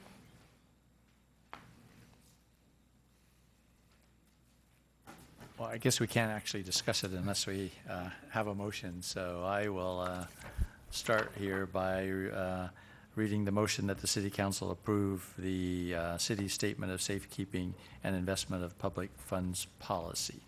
Okay, do we have a second? I'll second that. Okay, discussion, Councilman Wyatt. So I am in agreement with Mr. Hill's comments in some ways here as I look at it. So on, we've been very conservative on our investments and have benefited from that through some number of periods of time. On pages 10 through 13 of this policy, it lists 10 different approved things. So as I understood this policy now is sort of approved at higher government levels and and by our auditors is policy. So there's, however, just because there's 10 approved vehicles for our city to invest doesn't mean we should take advantage of them all. I think we actually should, as we approve this, be more specific about which of these we actually approve them to invest in without coming back to council. So I would, my suggestion is that that we use number one, which is treasuries. Number 7, which is the local agency investment fund, and number 9, money market funds as as things that as vehicles that we would allow to be used without coming back to council to stick with essentially what I believe we do today, but make it consistent with what our policy has been. So that would be my suggestion in it. Thank you, Councilman Tomlinson. So the way I look at this is, sorry, my microphone. We're updating this to be in conformance legally. When is the due date for the compliance? Preferably January 1. So we're a little behind. This is a 2018 policy. We generally wait a little bit because the state treasurer usually comes up with has been coming up with their updates for the policy for this year, calendar year. They just came out with them a couple weeks ago. So they've been behind. It's kind of let us drag a little bit as well. We're not in any kind of jeopardy of being in trouble with the state, but we should have one on January 1.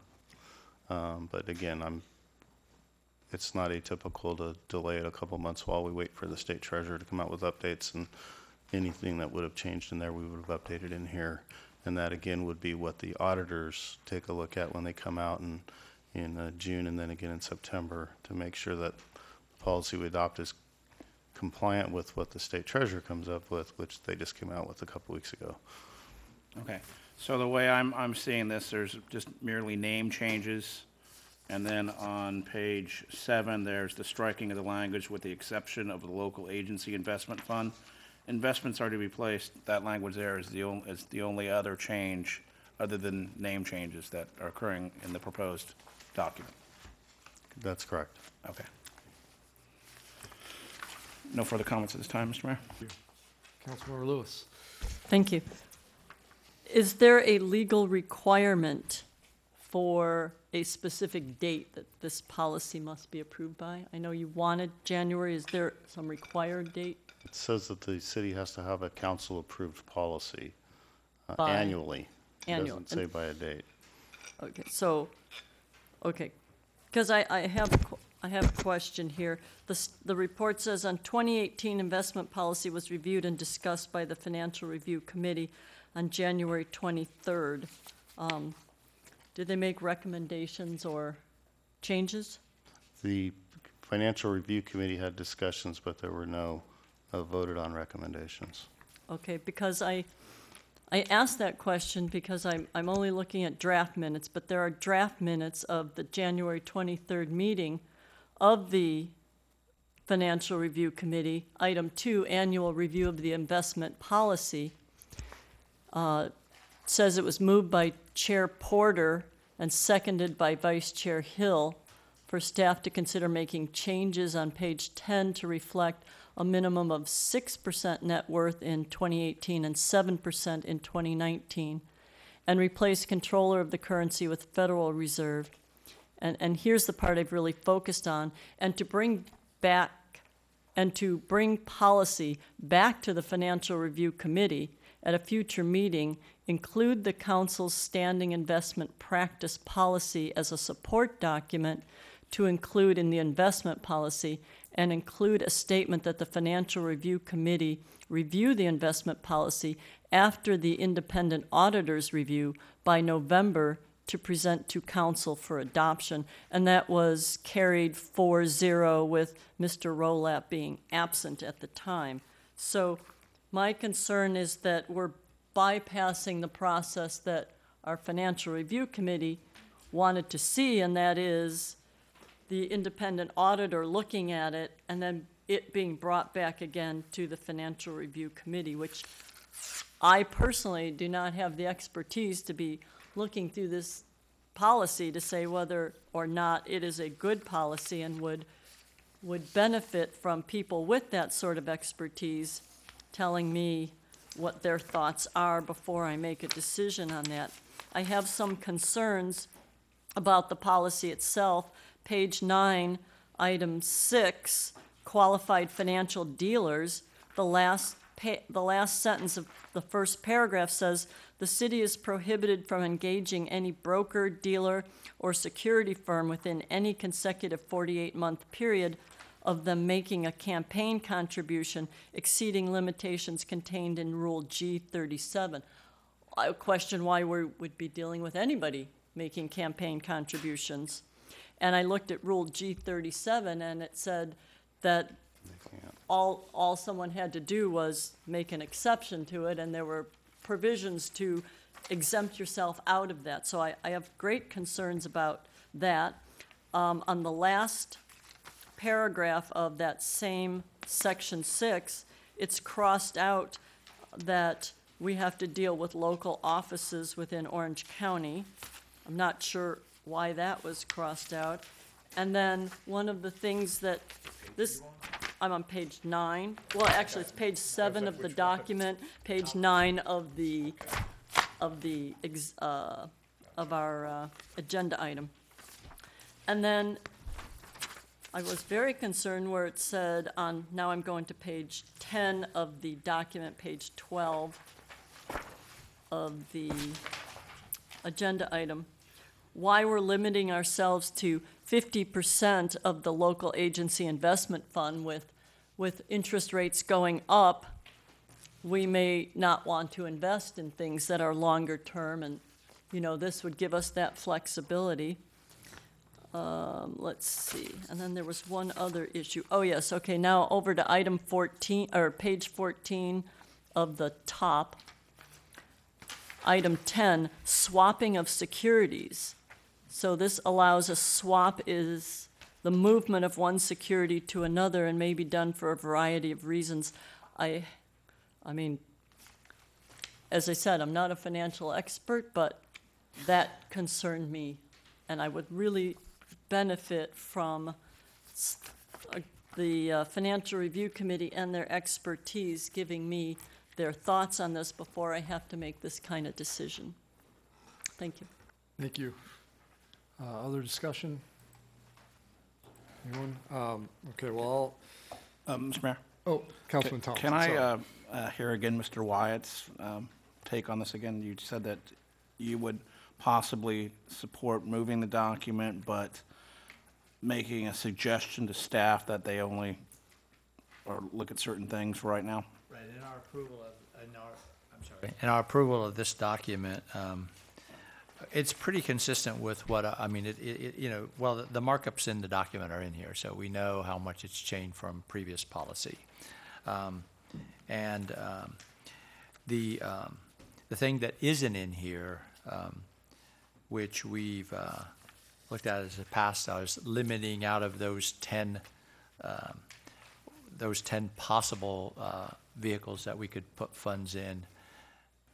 We've had a very narrow selection criteria, and I would, and generally, I would think that we would like to. I would suggest that we stick with that right now, and that if we just if there's a reason why an opportunity comes up or to look at one of the other ones, that they come back to council and we discuss it and approve that change. So. Okay, that's what I thought you said. So I would support that type of activity. We've had, when we had the investment committee, you know, one of the members of that, who's one of the FRC members, is quite knowledgeable. I mean, I think this is he may be one of the country's best expertises in this, and his guidance has kept us out of trouble. I don't want to just open this up to more broadly without some real thought. So I guess that's. Okay. Anything else? No, nothing further. Okay, thank you. Anything? I'll make a couple comments. I think you probably all know where I stand on this based on what the last item was, where I said this is the kind of thing that I want to get input from the Financial Review Committee on. This is specifically what I want. So, you know, I tend to fall into the camp that, you know, if it's not something we need to approve today, I'd rather wait and hear what the Financial Review Committee has to say about it. Whenever it is that we reconstitute that committee, if we could continue it until after they've had a chance to look at it, that's something I'd support. I don't really like going through and without those recommendations, making changes to the policy. In the past, it was always reviewed by an investment review committee or financial review committee before we adopted it. And I noticed on the first page, when I was referencing the 2017 version about who makes up the financial review committee, this one still has the old, or the one that we decided we're no longer using. It's comprised of 5 Dana Point residents, which each member is selected by a city council member, which we decided to no longer do. So I don't think I would support this, voting for this now. I mean, and of course, I weigh the other side of the argument, and I'll ask the question. If we do adopt it, and then the FRC looks at it, we only have one chance a year, or can we, as soon as they look at it, make a change to it then? You can make a change on any noticed meeting. Every meeting. It's if we not a wanted once to. a year, yeah. So if something were to change, So the only real question for me then, is there a compelling reason? Is there some compelling reason if the state auditor or whoever you're referring to, we need to show that we have a policy in place? Is there some compelling reason why? it's important that we have a policy adopted each year. We'll have our auditors coming in the next 2 months here, which is probably prior to if the council decides to move forward with the recruitment of new committee members, that time will have come and passed. So I'm bringing this forward because I think it's wise to have a policy. I've made statements in here that we're not changing our practices. I want to make a couple other quick statements also. The genesis of this policy goes back to not just from incorporation of the city, but following the Orange County bankruptcy, where the city had monies invested. There was a thorough vetting of this, and the current FRC member, Larry Rolap, was involved in the discussions on how to amend the policy and what our current investment practice is. It started back then. When I came around in 2007, one of the first things I looked at was the very vanilla approach, conservative approach that we have to investments, with half our portfolio in the local agency investment fund and the other half in T-notes. I thought we could bump the yield without incurring risk. Actually got approval from the city manager to hire a firm that does investment, that manages investments for large municipalities, at the time including the city of Los Angeles. Brought her in to take a look at not only our investment policy, but our investment practices, and made some recommendations for changing it to gain some more yield without incurring any additional risk. And the investment review committee at that time said, no, we want to keep it how it is. It's working. Don't fix it. It's not broken. So it was that way all the way until 2015, when we had a new financial review committee member come in and convinced everybody, as we looked at it, to change the manner in which we do our treasury notes from all 2-year maturities to the staggered 1 through 5. And that still makes sense to me today. And I want to make this point that governments don't trade investments. Governments don't sell their business where investments get marked to market and their actual value on that date has true meaning. We hold to maturity. So the mark to market, I know there's been discussion tonight about how our longer term position with the treasury notes has caused our annual financial reports to show that we had a mark to market loss. We're holding those, the intent all along is to hold those to maturity, and there's no loss at maturity. So that's on that day. So that's one of the difficulties of looking at the annual financial reports that are full accrual, is the accounting standards require us, in this case, to mark to market. Last year we showed a loss. In prior years we've shown gains. Those aren't real. You don't lose that money, therefore you can't spend it, and you don't gain that money, therefore you can. That's just on that date, that's the measurement. So I think that's an important point to make here. So there's no intent here to change the investment practice at this time. But I would suggest that we have an adopted policy. Okay. Mr. Mayor, if I also may, on April 18th of 2017, this council approved, in essence, this entire policy unanimously. And should this council fill the positions of the FRC and direct us to bring this policy back to the FRC for their review and then come back to the council this summer, more than happy to do so. Okay, thank you. And I was just about to say, I mean, I'm prepared to vote for the policy as is, without the changes suggested. With the one specific change, I think the paragraph should come out about how the Financial Review Committee is constituted. I don't think that changes the substance of it at all. But, with the understanding that, of course, it's going to be looked at by the Financial Review Committee as soon as we reconstitute it. That's my position on this. So, any other discussion? Yes. I also have another approach that we could take, suggest anyway. Mr. Rolap, who we mentioned before, really has been, the person who's over the years provided us guidance here we could ask him to review and advise on this. That would be another way to get one additional set of feedback. Well, Mayor Pro Tem Miller.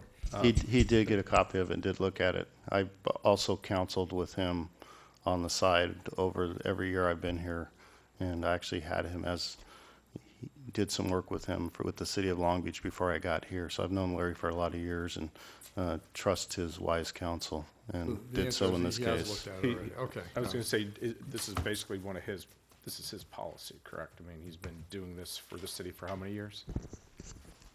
At least 25. Right, and so he's seen this over and over and over, and this is his 23. recommendation. Yeah, I mean- the difference in the discussion is that he's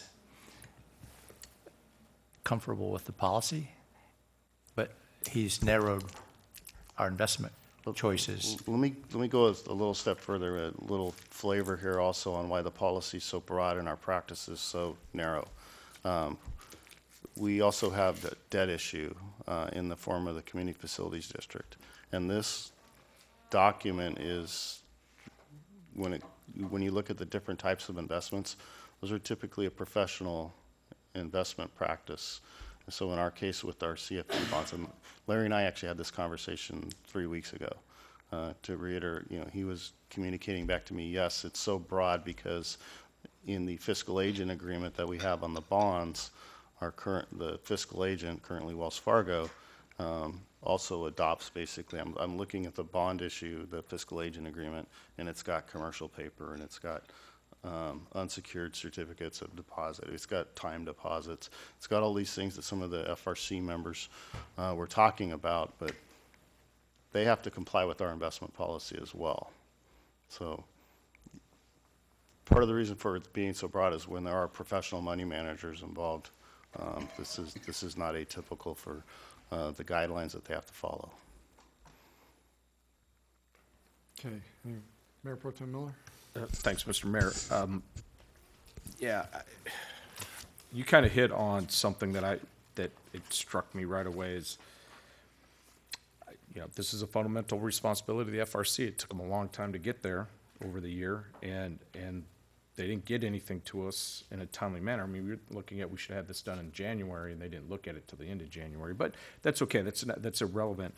I think it's more of, this is a document that we've gone by for years. Mr. Rolap has looked at it, signed off on it for the last 20 years.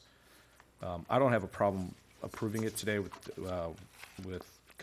Mayor Vixorik's changes. But I would like the FRC to look at this again whenever they're reconstituted.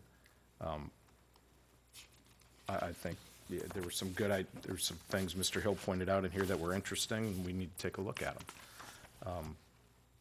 But if we need this done in time for the auditors, I don't have a problem approving this.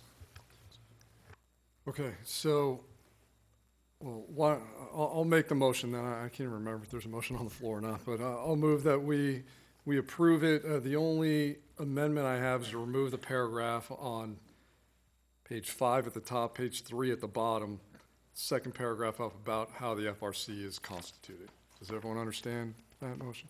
Is there a second? I'll second it. Okay, any further discussion on that?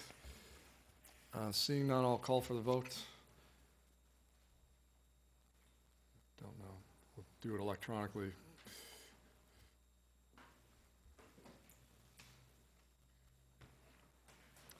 Okay, that motion passes 4-1. Moving on to item 17 is Councilmember Lewis, Robert's Rules of Order. Councilmember Lewis, you have a report. Well, I have the report that's here. Assumed everybody's read it. This really came about because of the 2-6 meeting when we were discussing the competitive bid of the city attorney and whether that should be in open or closed session.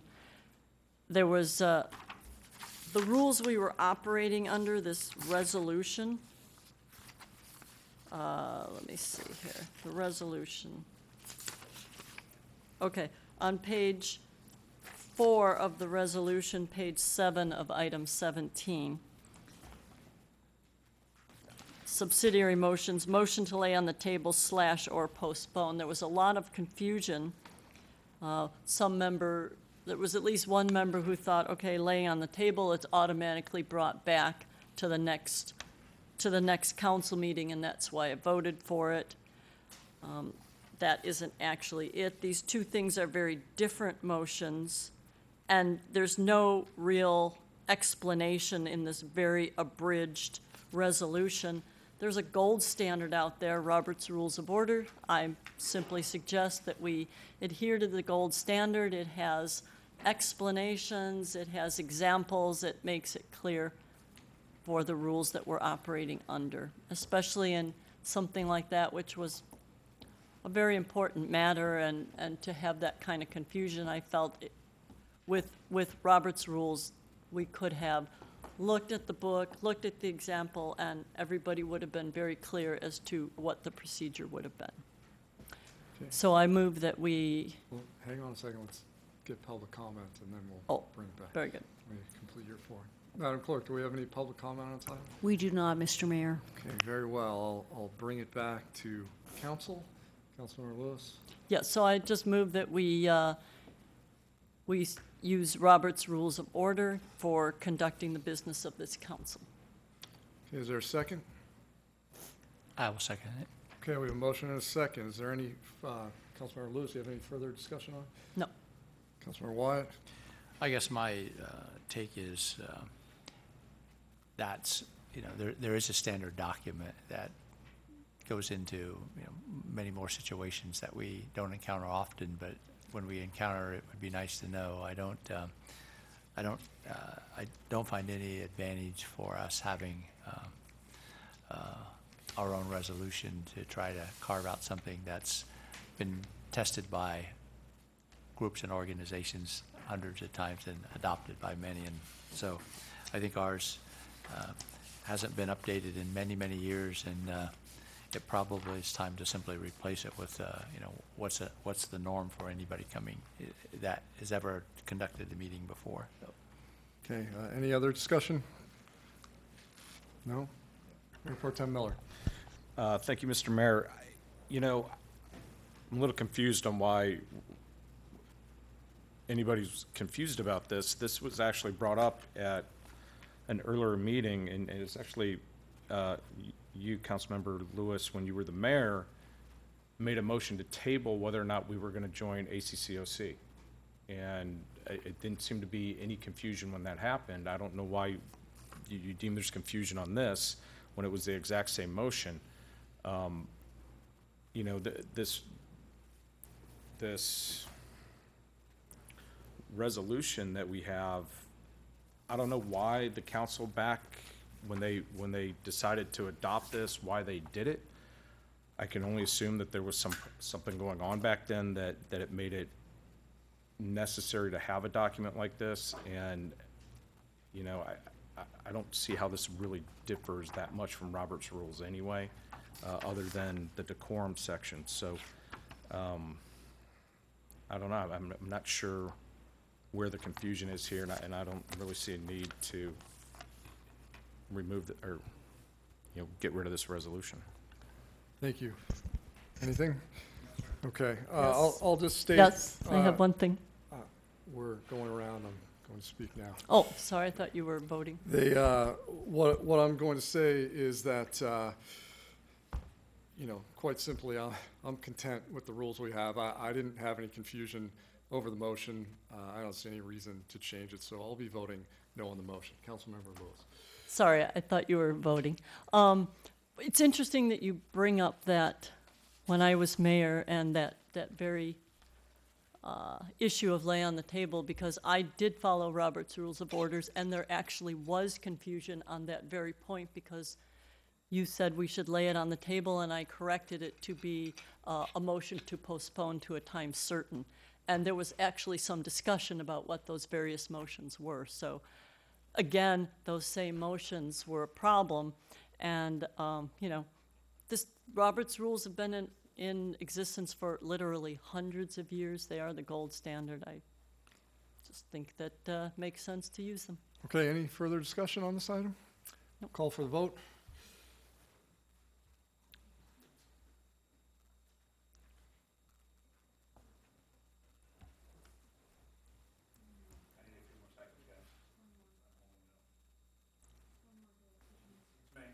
Yep.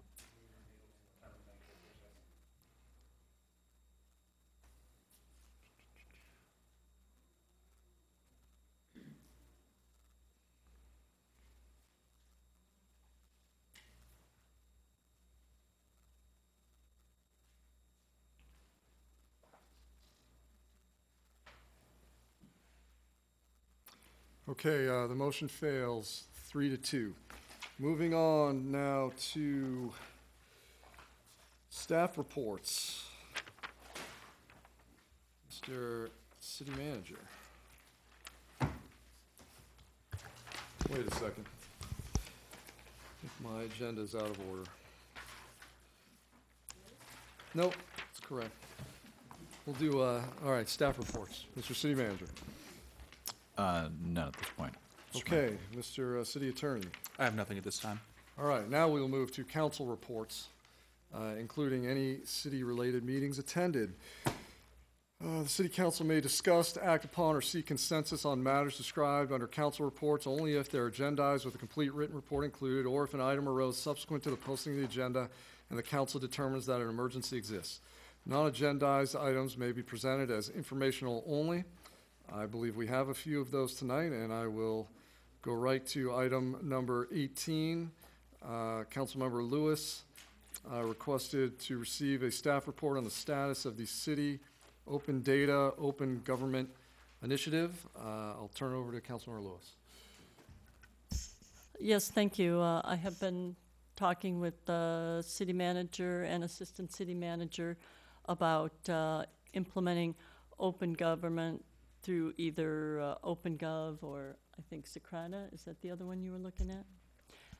Partially because, as I think it was Mr. Zanitas and Public Records Request Act and looking at attorney bills, that we spend a lot of money on public record request acts, and having the data indexable, searchable, so that anybody can just go to the website and get this data will cut down significantly, if not cut out, that expense, the time, the lack of, the feeling that there is a lack of transparency, and I think it will go a long way to bringing transparency and open government to us. But I will defer to the city manager as to what his findings have been. Thank you, Mr. Mayor, members of the council. We have been evaluating different applications that provide open data services to cities. It did boil down to two, Socrata and OpenGov. We're currently in negotiations with OpenGov. What differentiated them versus Socrata was they have a budgeting application that will assist internal city staff budgeting processes that will help make that process a little bit more effective and efficient. So we're in that negotiation process now. We expect to bring something back to your council, hoping in April. But not the third. We'll bring it the following meeting. Thank you. Okay, Madam Clerk, is there any public comment on this? No, Mr. Mayor. Okay, thank you. I will bring it back to council. Councilmember Lewis, anything to add to that before we move on? No. Okay, thank you. Moving on to item 19, I requested a staff report on the status of our homeless task force work plan. Mr. City Manager. Thank you, Mr. Mayor, members of the council. Kelly Renders has served as our staff liaison to the task force, and she has a brief update for you this evening. Good evening, Mayor and City Council. We are underway finalizing the community work plan to address homelessness. Staff is targeted to get the work plan back to the task force later this month. Once the task force approves the plan, we're going to open it up to a 30-day public comment period so that we can get any input from the community and we can integrate that feedback and then bring it to City Council. I'm also happy to report that we have welcomed Michelle Kearns from Mercy House as part of our outreach team. We now have street outreach 6 days per week, Monday through Saturday. Dana Point was also invited to participate in the Association of California Cities Orange County on a regional effort to create supportive housing countywide and lobby together, united as a region for state funds to flow into Orange County, and this effort will be ongoing and we will be staying engaged. We've also instituted a definition of who we are treating as Dana Point homeless residents versus a non-resident. 2 years here in the city with proof of residency will qualify you to receive services from us. If you do not meet that criteria, we're connecting you with FAM for Homeward Bound and reminding them that services are for Dana Point residents. Thank you. Thank you. Madam Clerk, any public comments on this? No, Mr. Mayor. Okay, thank you for that report, Ms. Renders. Can I ask her a question? Oh. She made a comment that. We have Just a quick question. You stated that they have to prove residence for 2 years. How does a homeless person prove residence? Well, there's a few different ways. Sometimes they have utility bills or they have proof of formerly renting an apartment here. Police services and other city staff may verify that they have been here over that period of time. We accept a letter from family or friends that also verify their residency. So it can be done a variety of ways. All right, thank you. Thank you. Okay, moving on to item 20, Mayor Pro Tem Miller, discussion of short-term rentals. Mayor Pro Tem Miller. Thank you, Mr. Mayor. This is something that we took a look at over a year ago, and we've had quite a few people showing up at council meetings requesting that they are allowed to obtain permits for short-term rentals when they're, specifically when they are renting out homes or rooms in their home. And I think it's time we need to take this on again and take a look at it. I'd just like to direct staff, if it's okay with the council, to bring this item back, maybe at the last meeting in April, possibly the first meeting in May, if it makes sense, depending on the workload, and start the discussion again about how we're going to address this issue in the city. Specifically, I'd like to take a look at the hosted solution, which by definition is you have to live on site, rent out a room in your home. If you own a duplex, you live in part of the duplex. We can get into the details on that, but I think it's important to start looking at that again. That could be an important revenue source for our community, and it's time to take a look at it. And I'd just like to direct staff to bring it back. Okay, thank you. Can I comment on his comment? I think, yes, go ahead. I think so. I think so. I'm allowed. Go ahead. Am I allowed to do that, Mr. Okay, thank you. So I actually think we might want to get more definitive in getting some work moving here on this because as we look at when our main tourist season is coming up, and if we could do something that would be useful in that time frame, it would be good. I think we need to. My suggestion is that we as a committee, as a council, get 2 members to work with staff, and we start to draft, a document that shows like all the options that we can anticipate from, the most simple, hosted all the way up to the end, and start to narrow that down. And the reason why I think there's something that out of that, if we can actually create a community survey with one of the online surveying tools that I think we need to get good at using anyway, and find a good one to get input from the public back, so that we can then start to craft up a proposal in terms of, and even in how we might implement things short term versus long term, with just a goal of getting this movement. My concern is that we've sort of left it in, well, I'll call it limbo, although technically we don't have them. We left it for a long, and time isn't in our favor of just not getting back and deciding what to do. So anyway, I would like to ask if we're willing to get together and appoint a couple of us to work with staff and start moving this process forward. Is this something we can be discussing under this portion of the agenda? If you want to appoint a subcommittee to look at an issue for a future agenda item, I think that's within the Brown Act provisions. That would be okay. Okay. If you start getting into the real details of what you want to do, that's where you get into trouble, I think. Okay, so we're allowed to say that's an idea we want to pursue, or we're, how about? So, very clear direction already that staff on its own will be bringing back something for the second meeting in April, give or take. Not before then, but, you know, if not then, close after. If the council wants to appoint two of your own to work with staff on that, I'm comfortable under the Brown Act that you can do that. If you go any further than that in terms of giving direction to a subcommittee, that would be troublesome. Okay, well, I would, if without objection, prefer to do it at the April meeting, bring it back so we don't even come close to the Brown Act. Is there any objection? Is there any objection to that? They're not going to be able to do anything until we discuss it at an agendized meeting, correct? That's correct. Okay, so I would suggest we wait until we agendize it and then appoint, if we're going to do that. Discuss it and do it then. And I certainly would like to point out that as staff works on an issue like this that has so many legal issues attached to it, that in our individual briefings with council members, we certainly will have the opportunity to get input so that as we are preparing something to bring back to the council, we'll have at least some of your individual thoughts, although clearly not your collective thoughts. Okay. I So, have one question.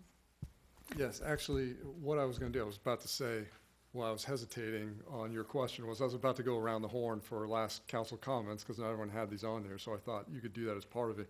Can you wait until we come back to you? Okay, so do you have anything else as part of your council comments? No, my only concern on it is just time, right? I mean, if you're looking toward, maybe doing some of the more straightforward things by Memorial Day, waiting another 6 weeks is a long amount of that time. It's half that time or more, right? So I thought maybe we run a little faster, and if we want to put a community survey out to get some input and sort of work through that process, that'll take a little time. So anyway, I was just concerned about not delaying further, but I guess it's up to the council to decide whether that's moving faster or not. Okay, anything else? Should turn that on. Any other comments, list of meetings, anything like that? I'm good. Okay. I did turn in I'm sorry, I did turn in my list of meetings to the city clerk. Okay, very good, thanks. Councilman Thompson. Well, can we move the item up, put it on the April 3rd agenda? Well, certainly, I mean, again, this isn't, Of course. We may have a couple council members absent on that meeting. okay, Sorry, I jumped in there. It's okay. all right. Surprise. Do you have any other comments? I will turn in my list of meetings to the clerk as soon as possible. Okay, Councilmember Lewis. Yeah, I just wanted to follow up on Councilmember Wyatt's discussion of the survey. I don't know how far we could go, but I think getting a survey is a really good idea before we venture into this. So I don't know where we go with that, if that's part of the direction we give staff to put together, FM3 or whoever we used before, where we go with that. But I think a survey's a good idea. Okay, thank you. Mayor Pro Tem Miller? Thank you, Mr. Mayor. I agree with Councilmember Wyatt on this. I think a two-person ad hoc might be a good idea to get this rolling. And, I think we need to take baby steps on this. I don't think we should try to come up with an entire policy right away. We could create an ordinance without doing that and then continue to modify our ordinance as we go forward and respond to the needs of our community. So I think it is important. I actually would have been okay creating that ad hoc tonight, but it sounds like the rest of the council would like to wait until the meeting in April. And I guess I'm okay with that. So I think it's important for the community to get moving forward on this. The council needs to act on it on some level. So That's all, that's the remainder of my comments on this, and I will turn in my list of meetings to the clerk. Okay, thank you. I've already turned in my list of meetings to the clerk. And at this point, we're going to recess back into closed session. We're in recess.